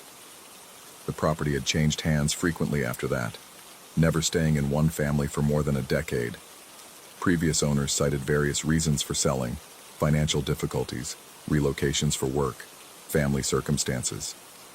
But reading between the lines, I began to notice a pattern of vague dissatisfaction that none of them seemed able to articulate clearly. The research should have been reassuring. Old houses came with stories, and most of those stories were more colorful in the telling than they'd been in the living. But instead of calming my nerves, the historical details only deepened my sense of unease, because I was starting to hear things. It began with the wall shared between my bedroom and the closet. If I pressed my ear against it, I could hear something that might have been whispers. Not words, nothing clear enough to understand, but a soft, rhythmic susurrus that seemed to come from the hidden room below. It was barely audible, right at the edge of perception, the kind of sound that made me question whether I was hearing anything at all. I tried recording it with my phone, positioning the device against the wall in various locations, but every recording came back empty. Nothing but the ambient sound of the house settling and the distant hum of the heating system. According to the audio files, the whispers didn't exist, yet they continued, night after night, growing gradually more distinct. By the end of the second week, I could almost convince myself I was picking out words. Not English or any language I recognized, but something with its own rhythm and cadence. The whispers seemed to come in waves, building to crescendos that made my chest tight, then fading back to barely perceptible murmurs. I started spending more time away from the house, finding excuses to work late at the office or meet colleagues for drinks. But the whispers followed me in my thoughts, playing in mental loops that made concentration difficult. I'd find myself straining to hear similar sounds in coffee shops or restaurants, wondering if the phenomenon was somehow following me beyond the house's walls. The third week brought new developments. I woke one morning to find the closet door standing open, though I was certain I'd closed it the night before. The opening in the floor was visible from my bed, a dark rectangle that seemed to pull at my peripheral vision whenever I tried to ignore it. I bought a sheet of plywood and screwed it down over the hole, thinking that might help. But the whispers only grew louder, as if whatever was generating them had been pressed closer to the surface, and now they seemed to be accompanied by other sounds, soft scrapings, like fingernails against stone, and occasional thumps that might have been footsteps on the ancient stairs. The recordings still came back empty. I tried different apps, various recording devices, even borrowed professional equipment from a friend who worked in audio production. Nothing captured the sounds that were keeping me awake and making my hands shake during routine daily activities. Last night, I finally worked up the courage to remove the plywood. The opening gaped like a wound in the closet floor, revealing the stone steps descending into perfect blackness. As I knelt beside it, the whispers intensified immediately, becoming almost conversational in their rhythm. I could swear I heard my name mixed into the susurration, called out in tones that shifted between welcoming and warning. I lowered myself through the opening again, moving more carefully this time. The hidden room was exactly as I'd left it, except for the dust patterns in the corner. They'd been rearranged into more definite shapes, spirals and intersecting lines that looked almost like writing, or maybe mapping. The configurations were too complex to be random, too purposeful to be accidental. As I studied the patterns, I became aware that I was no longer alone in the space. There was no sound, no visible presence, nothing I could point to as concrete evidence. But the air itself felt occupied, thick with a tension that seemed to press against me from multiple directions. I found myself turning frequently, checking corners that the phone's light had already revealed as empty. The sensation of being observed was so strong it made my skin crawl. Not the casual awareness of being seen, but something far more intimate. The feeling of being studied, cataloged, evaluated by an intelligence that remained just beyond perception. I stayed down there for nearly an hour, waiting for something to happen, trying to understand what the space wanted from me. The whispers continued throughout, sometimes seeming to come from the walls themselves, other times appearing to originate just behind my left shoulder. When I finally climbed back up, the push against my shoulder was stronger than before, more insistent. The closet door didn't just swing shut. It slammed with enough force to rattle the frame and make me stumble backward. Now I'm sitting here at my kitchen table at 3 a.m, writing this down because sleep has become impossible. The whispers have followed me throughout the house. They emanate from walls, from the spaces between floorboards, from the gaps around windows and doors. Everywhere I go, the soft, rhythmic susurration continues, just below the threshold of normal hearing, but too persistent to ignore. I've stopped trying to record them. The equipment fails to capture what my ears detect so clearly, and the disconnect between what I experience and what the technology registers is more unsettling than helpful. Either the sounds exist in some frequency range beyond normal recording capabilities, or my mind is generating them through some mechanism I don't understand. The rational part of me knows I should leave, pack my essentials, find temporary housing, and figure out what's happening from a safe distance. Sell the house, take the loss, and move on with my life in a place where the walls don't whisper and hidden rooms don't make the air feel thick with unseen presence. But I can't bring myself to go, because the whispers aren't random anymore. They're trying to tell me something, and I'm beginning to understand fragments of what they're saying. The language is becoming familiar, even though I know I've never heard it before. The rhythms match patterns that feel encoded in my consciousness, like recovered memories of conversations I never had.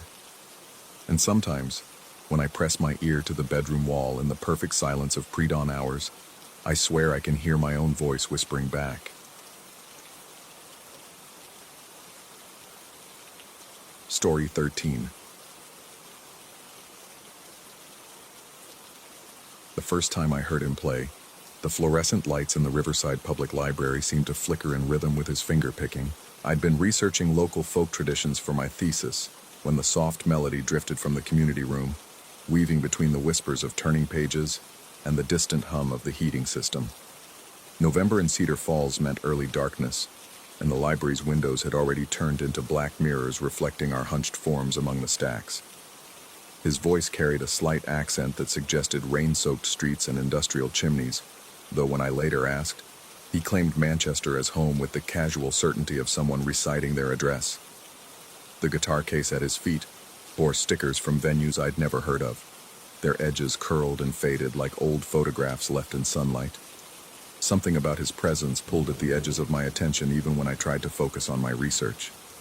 He appeared at the library most evenings around 7, setting up in whatever corner offered the best acoustics. Never the same spot twice, as if he were mapping the building's hidden resonances. The librarians tolerated him because his music never rose above a whisper, and because he had a way of making people linger, creating an audience from the scattered souls who sought refuge among the books. I began timing my visits to coincide with his performances, though I told myself it was coincidence. The melody lines he crafted seemed designed to burrow into memory, surfacing later at odd moments when I was trying to sleep or walking across campus. His songs had no names that I knew of, and when I asked about them, he'd smile and mention something about old traditions passed down through generations like genetic code. The first inconsistency should have been a warning. During one of our brief conversations, he mentioned playing the Manchester Apollo in '98, but later referred to a gig at the same venue in 2003 as his first time there. The details shifted like sand whenever I tried to pin them down, but his stories were delivered with such casual confidence that I found myself doubting my own memory rather than his. He had a way of appearing in peripheral vision before materializing fully, as if reality needed a moment to catch up with his presence.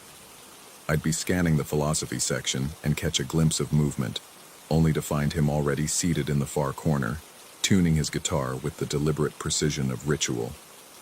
The night I invited him for coffee marked the beginning of what I can only describe as a gradual displacement of certainty. We sat in the campus cafe, fluorescent lights casting harsh shadows across the orange plastic furniture. He spoke about growing up near the Pennines, describing fog that rolled down from the moors like something alive, but his accent seemed to fade in and out like a radio station drifting beyond range. When I mentioned my own background, growing up in wheat fields that stretched to every horizon, he nodded with the kind of recognition that suggested shared experience. But then he asked questions that revealed a geographic understanding too precise for casual knowledge. He knew about the abandoned grain elevator on Route 20, the one that had been empty since I was 12.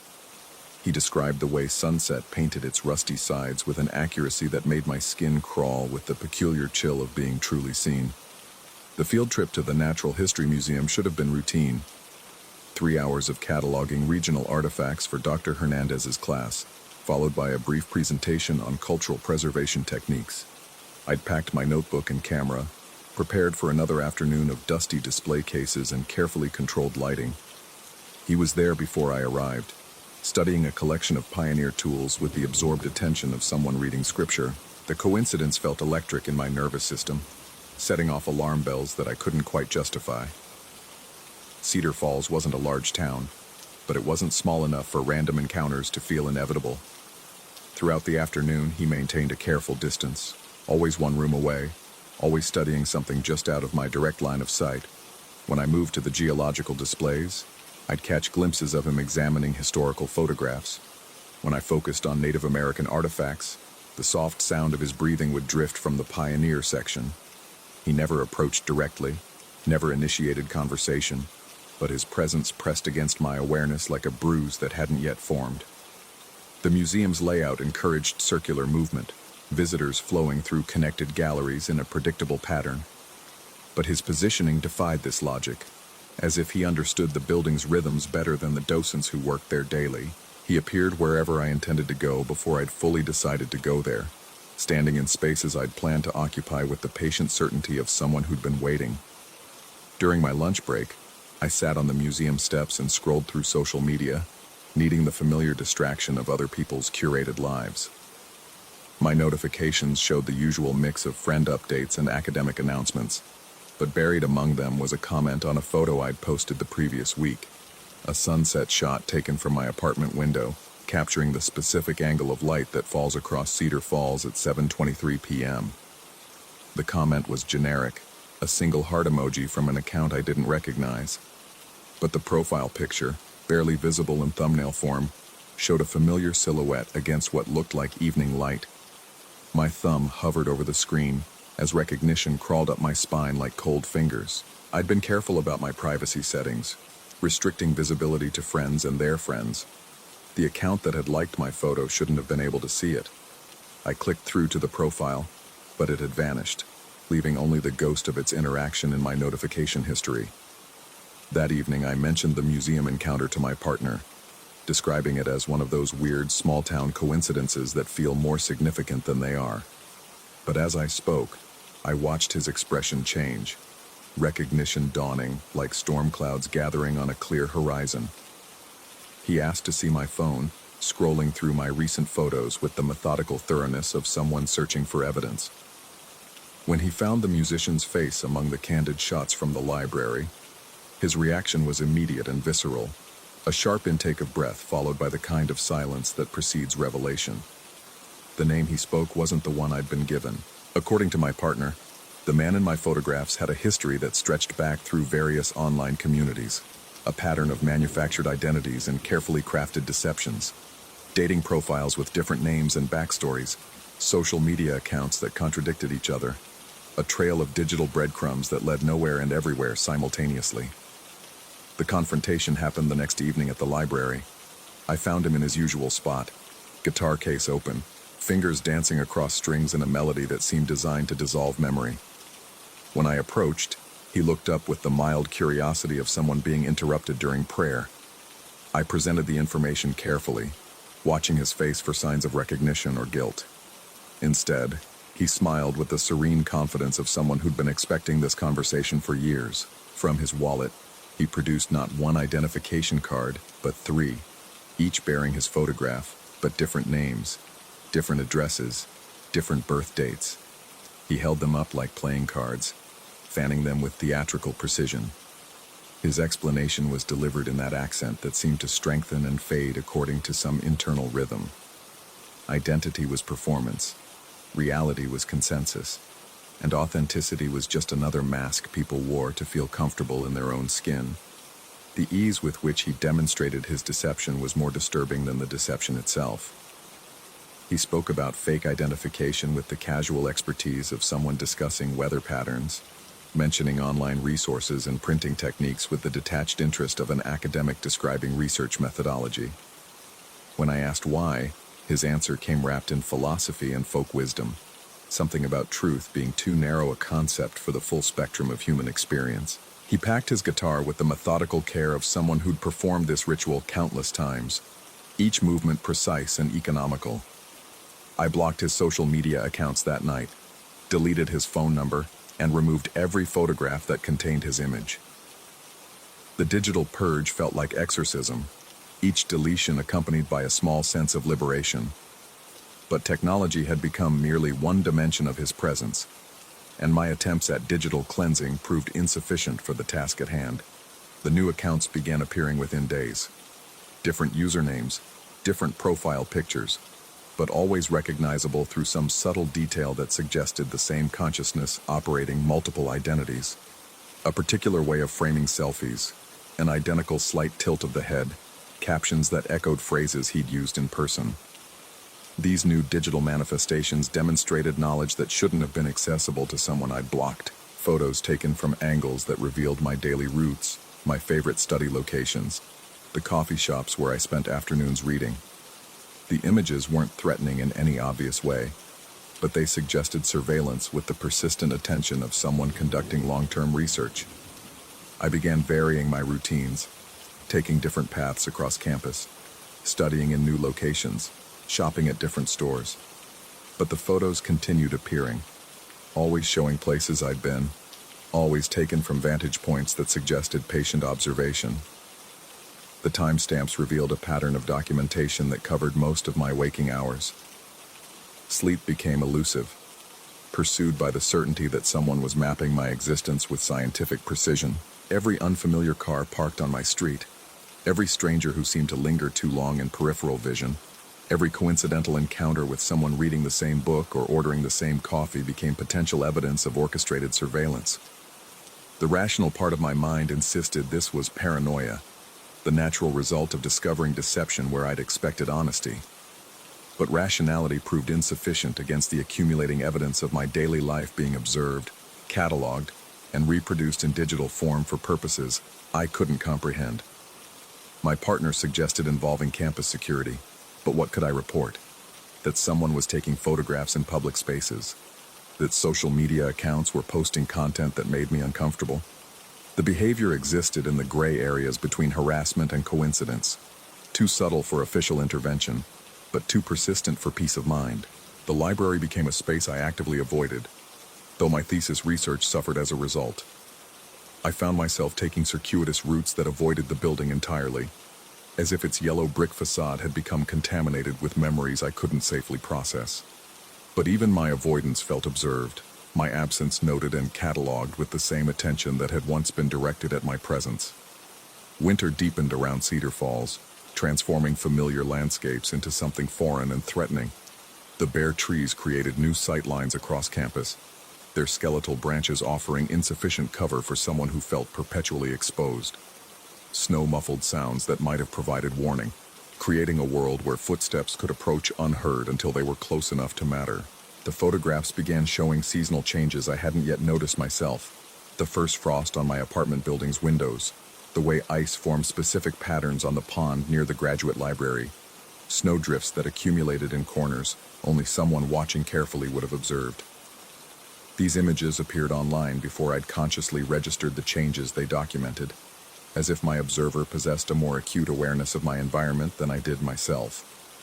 My thesis advisor expressed concern about my declining productivity, my increased absence from department functions, my general withdrawal from academic community.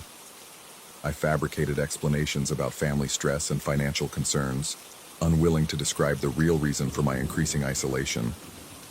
How could I explain that reality itself had become unreliable, that the boundaries between observation and paranoia had dissolved into something I could no longer navigate with confidence? The musicians' performances at other locations around town became part of local folklore, though no one could agree on details. Some claimed to have heard him playing in Pioneer Park during lunch hours. Others insisted they'd seen him performing outside the farmers' market on Saturday mornings. But when I asked for specifics, the stories shifted and contradicted each other, as if the same performance was being remembered differently by each observer. I began documenting these reports, creating a map of sightings that revealed no clear pattern. He appeared everywhere and nowhere, always described in terms that suggested familiarity, but never in ways that allowed verification. The acoustic guitar was consistent, as was the slight accent and the repertoire of unnamed songs, but everything else existed in a state of constant flux. The winter solstice brought the year's longest night, and with it a photograph that shattered what remained of my rational framework. Posted to one of the accounts I'd been monitoring, it showed my apartment building from an angle that should have been impossible, too high for street level, too low for the surrounding buildings, taken from a vantage point that didn't correspond to any physical location I could identify. The timestamp indicated the photo had been taken at 3:17 a.m., but I'd been awake at that time, standing at my bedroom window, looking out at the empty street below. I remembered the moment precisely because I'd been checking for signs of surveillance, scanning for unfamiliar cars or figures lurking in shadows. The street had been empty, snow falling steadily under the amber streetlights, creating the kind of peaceful urban solitude that only exists in the deep hours of winter nights. Yet someone had been there, positioned impossibly in space. documenting my act of looking while remaining invisible to my observation. The photograph existed as proof of a presence that defied physical law, suggesting either technology I didn't understand or phenomena that existed outside my framework for comprehending reality. I printed the image and studied it with magnification, searching for signs of digital manipulation or composite construction. But the lighting was consistent, the shadows fell naturally, and every detail matched my memory of that specific moment in time. If it was fabricated, the craftsmanship exceeded anything I could identify or explain. Spring's arrival brought no relief, only new forms of documentation. The photographs now showed seasonal transitions with prophetic accuracy. Buds on trees that wouldn't bloom for weeks, grass beginning to green in patches that were still snow-covered when I checked them personally. These images suggested either time-lapse photography taken over extended periods, or knowledge of natural processes that bordered on supernatural understanding. The accounts multiplied faster than I could identify and block them, a hydra of digital identity that regenerated endlessly. Each new profile contained subtle references to previous incarnations, creating a genealogy of deception that stretched back further than I'd initially realized. Some accounts showed posting histories that predated our first encounter by months, suggesting preparation for a relationship I'd believed to be spontaneous. My academic performance deteriorated beyond recovery. The thesis that had once felt achievable became impossible to complete. My research notes scattered and incomplete. My analysis fragmented by the persistent certainty that someone was reading over my shoulder even when I worked alone in locked rooms. The university's counseling services provided temporary relief, but I couldn't explain the full scope of my concerns without sounding delusional. The final photograph appeared on a humid evening in late spring, posted to an account that used my own name as its handle. The image showed me sitting at my desk, working on my laptop, taken from inside my apartment, from an angle that suggested the photographer had been standing directly behind my chair. But I'd been alone that evening, doors locked, blinds closed, working in the isolation I'd cultivated as protection against external observation. The metadata revealed no useful information, timestamps that might have been accurate or completely fabricated, geolocation data that pointed to coordinates in the middle of the Atlantic Ocean. But the image itself was undeniably real, showing details of my living space that no one else should have been able to document. I'm writing this account now with the certainty that he's still watching, still documenting, still existing in the spaces between reality and performance, where truth becomes indistinguishable from elaborate fiction. The rational explanations I once clung to have dissolved under the weight of accumulated impossibility, leaving me suspended in a world where observation and paranoia have merged into something beyond my ability to comprehend or control. The music continues, drifting from locations that exist only when no one is looking directly at them, played by someone whose identity shifts like sand and wind. Whether he's real or imaginary, criminal or supernatural, performer or predator, no longer seems like a question that can be answered within the framework of ordinary experience.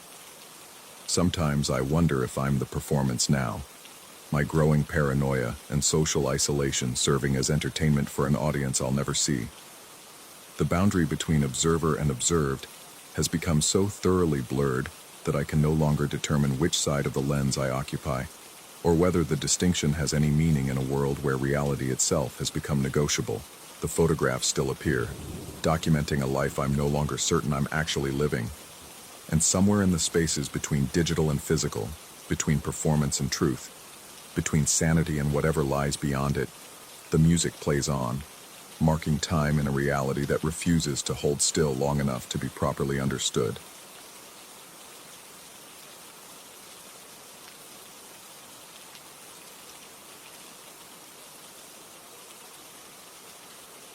Story 14.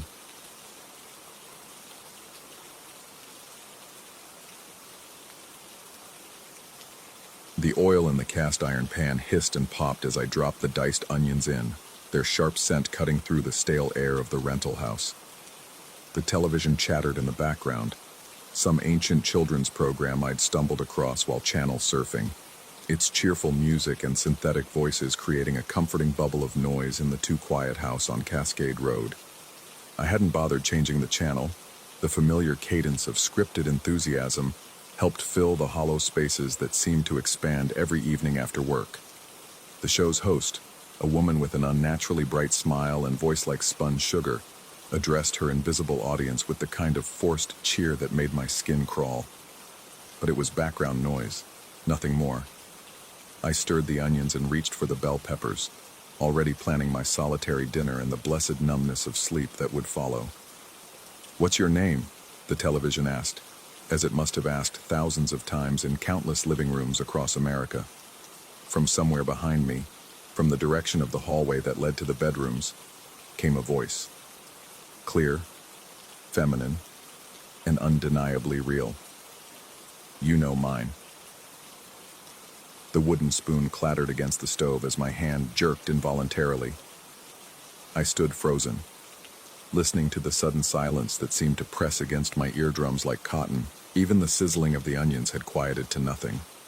My throat felt dry as old paper as I turned off the burner and walked slowly toward the living room, each footstep on the hardwood floor sounding like a gunshot in the stillness. The television continued its cheerful programming, oblivious to the ice that had settled in my chest. I scanned the empty hallway, noting the way the shadows seemed deeper than usual, more defined. The rental house had always felt temporary, like a stage set waiting to be struck, but now it felt occupied in a way that made my scalp prickle with unease. I told myself it was the neighbor's television bleeding through the thin walls, or perhaps a delayed echo from my own set. These old Atlanta houses were full of acoustic quirks, their walls thin enough to share whispers between strangers. But the voice had been close, intimate, as if someone had been standing just behind my shoulder while I cooked. The living room appeared exactly as I'd left it. The worn couch with its faded floral pattern, the coffee table stacked with unread mail, the chandelier hanging crooked from the water-damaged ceiling. But something was wrong with the light. The room seemed dimmer than usual, and as my eyes adjusted, I noticed that one of the bulbs from the 5-bulb fixture was missing. Not burned out. Missing. I found it on the coffee table, placed with deliberate care in the exact center, its metal threads still warm to the touch. The bulb sat there like an offering, or a message, perfectly positioned as if someone had taken great care in its placement. I picked it up, turning it over in my palm, feeling the weight of it, the impossibility of it. The chandelier hung 8 feet above the table. Even standing on the couch, I would need a ladder to reach it. My mouth tasted of copper pennies as I screwed the bulb back into its socket, my hands shaking slightly as I climbed onto the couch cushions. The light flickered once before settling into a steady glow that seemed to make the shadows in the room shift and writhe at the edges of my vision. That night, I lay in bed listening to the house breathe around me. Every creak of settling wood, every sigh of wind through the eaves, seemed amplified and deliberate. The rental agreement had mentioned the house's age. Built in 1954, it had housed dozens of tenants over the decades. I wondered about them as I stared at the water stain on the bedroom ceiling that looked like a face in the dim light filtering through the curtains. The sleep that finally came was fitful and broken, full of half-remembered dreams where voices whispered just beyond the range of understanding. Morning brought no relief. I found my scarf, the blue wool one I'd hung on the hook by the front door. Tied in an elaborate knot and draped over the back of the kitchen chair. The knot was complex, nautical in its precision, with loops and twists that spoke of knowledge I didn't possess. I'd never been in the Navy, had never learned to tie anything more complicated than my shoelaces, yet here was this perfectly executed sailor's knot in my own scarf. I took photographs with my phone, documenting the strange intricacy of the thing before untying it with clumsy fingers that seemed to forget their usual dexterity. The scarf came free eventually, but the memory of those precise loops lingered in my mind like a splinter. Work provided temporary escape from the mounting unease, but even there, in the sterile environment of the office, I found myself jumping at shadows, turning at the sound of footsteps that belonged to no one. My colleagues began to give me worried looks, asking if I was feeling well, if I was getting enough sleep. I made excuses about adjusting to the new place, about the stress of the recent move to Atlanta, but their concern only added to the growing paranoia that seemed to follow me like a persistent echo. The house welcomed me back each evening with its familiar emptiness, but the emptiness itself had taken on a quality of expectancy, as if the rooms were holding their breath. I began to notice things, small displacements that could have been explained away by forgetfulness or fatigue, but which accumulated like drops of water wearing away stone. A book I'd left on the kitchen counter appeared on the bathroom sink. The television remote, which I always placed on the coffee table, turned up wedged between the couch cushions. My coffee mug, washed and dried the night before, sat in the sink with a thin film of condensation inside, as if someone had drunk from it and rinsed it clean. But it was the silence that bothered me most. The house had been quiet when I'd first moved in, peaceful in its solitude. Now the silence felt pregnant with presence, thick with unspoken words and barely contained breath. I found myself turning up the television louder each night, desperate to fill the spaces where something seemed to be listening. The third incident happened on a Thursday evening as autumn rain drummed against the windows. I'd been reading in the living room when I heard what sounded like footsteps in the hallway, slow, deliberate, and unmistakably real. My book fell from nerveless fingers as I sat perfectly still, straining to hear past the rain's percussion.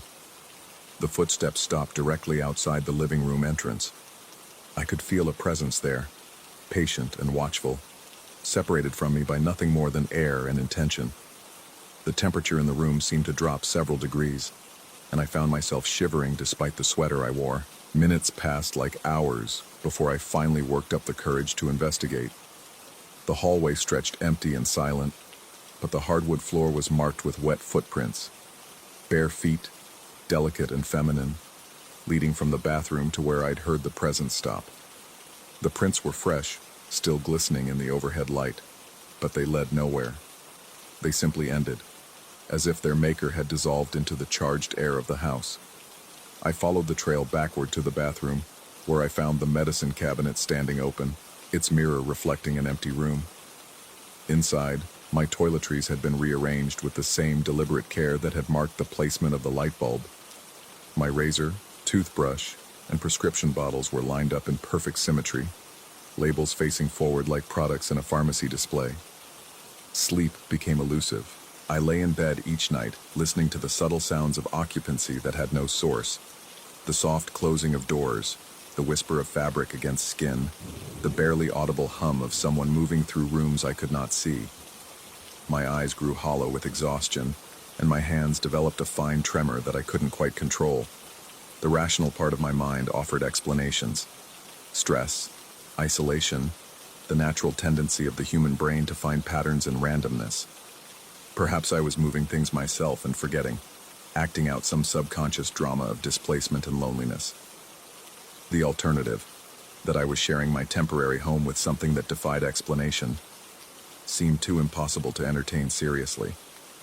But impossibility is a fragile thing, easily shattered by persistent evidence. On the seventh night since the voice had first answered the television, I woke to find my bedroom door standing open. I always closed it before sleep, a habit born of years of living alone, yet there it stood, revealing the dark hallway beyond, like a mouth preparing to speak. The air that drifted through the opening was cold, and carried with it a scent I couldn't identify, something floral and old-fashioned, like perfume that had been stored in a drawer for decades. I rose from bed on unsteady legs and approached the doorway with the caution of prey sensing a predator. The hallway stretched before me in shades of gray and black, empty yet somehow full of watching presence. My bare feet found the cool hardwood, and I stepped into the corridor with a mixture of terror and desperate curiosity. The house felt different at night, older somehow, as if the darkness had stripped away the veneer of the familiar and revealed something more fundamental underneath. I could hear my own heartbeat echoing in my ears as I moved toward the living room, drawn by an impulse I couldn't name. She was there, was, not visible, not precisely, but present in a way that made the hair on my arms stand electric and my breath catch in my throat. The living room felt crowded with her existence, thick with the weight of attention focused entirely on me. I could sense her shape in the negative space, the way the shadows fell differently around where she might be standing, the subtle displacement of air that spoke of a form both there and not there. The television flickered to life without anyone touching the remote. The same children's program filled the screen, though at this hour it should have been nothing but static or test patterns.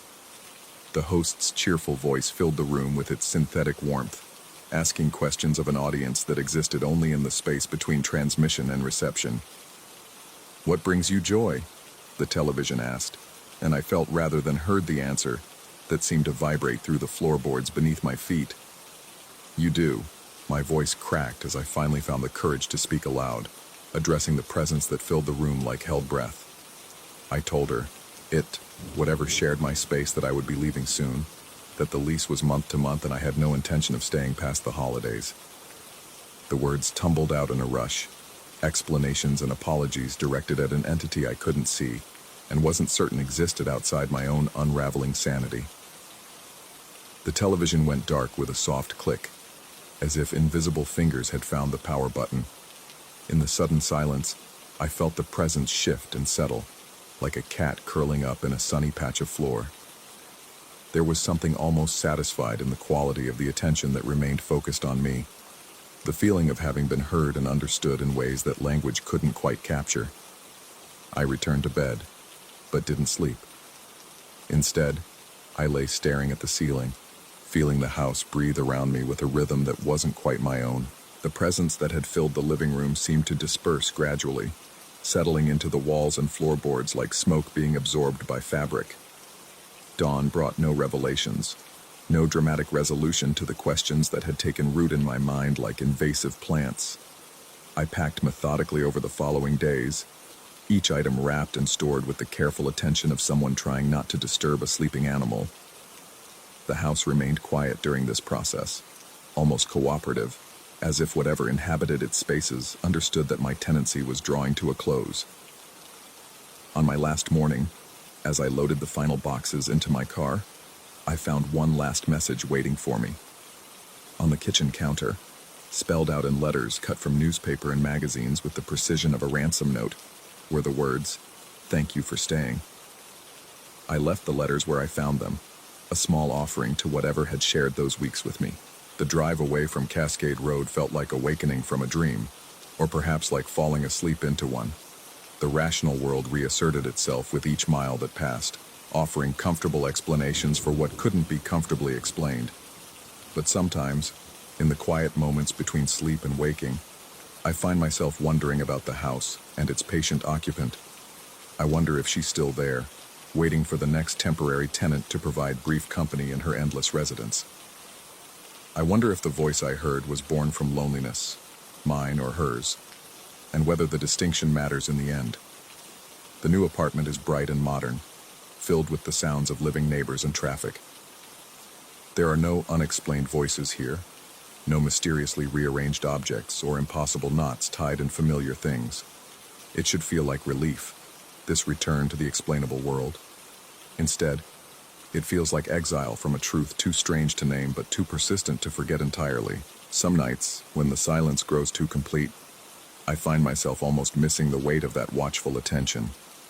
The knowledge that somewhere in the shadows, something was listening with the intensity of perfect understanding. The question that haunts me isn't whether she was real. Reality, I've learned, is more fluid than we like to believe.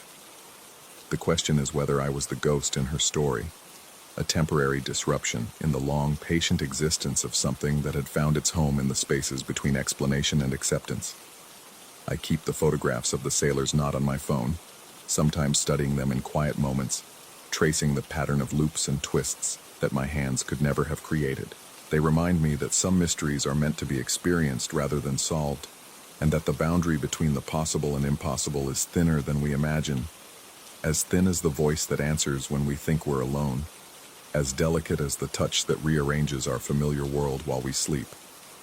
The house on Cascade Road stands waiting, patient as stone and twice as lasting. And sometimes, just sometimes, I think I can still hear her voice carried on the wind, not calling my name, but simply acknowledging that names, like explanations, are far less important than the recognition that passes between two forms of existence when they briefly share the same small space in an infinite and inexplicable universe.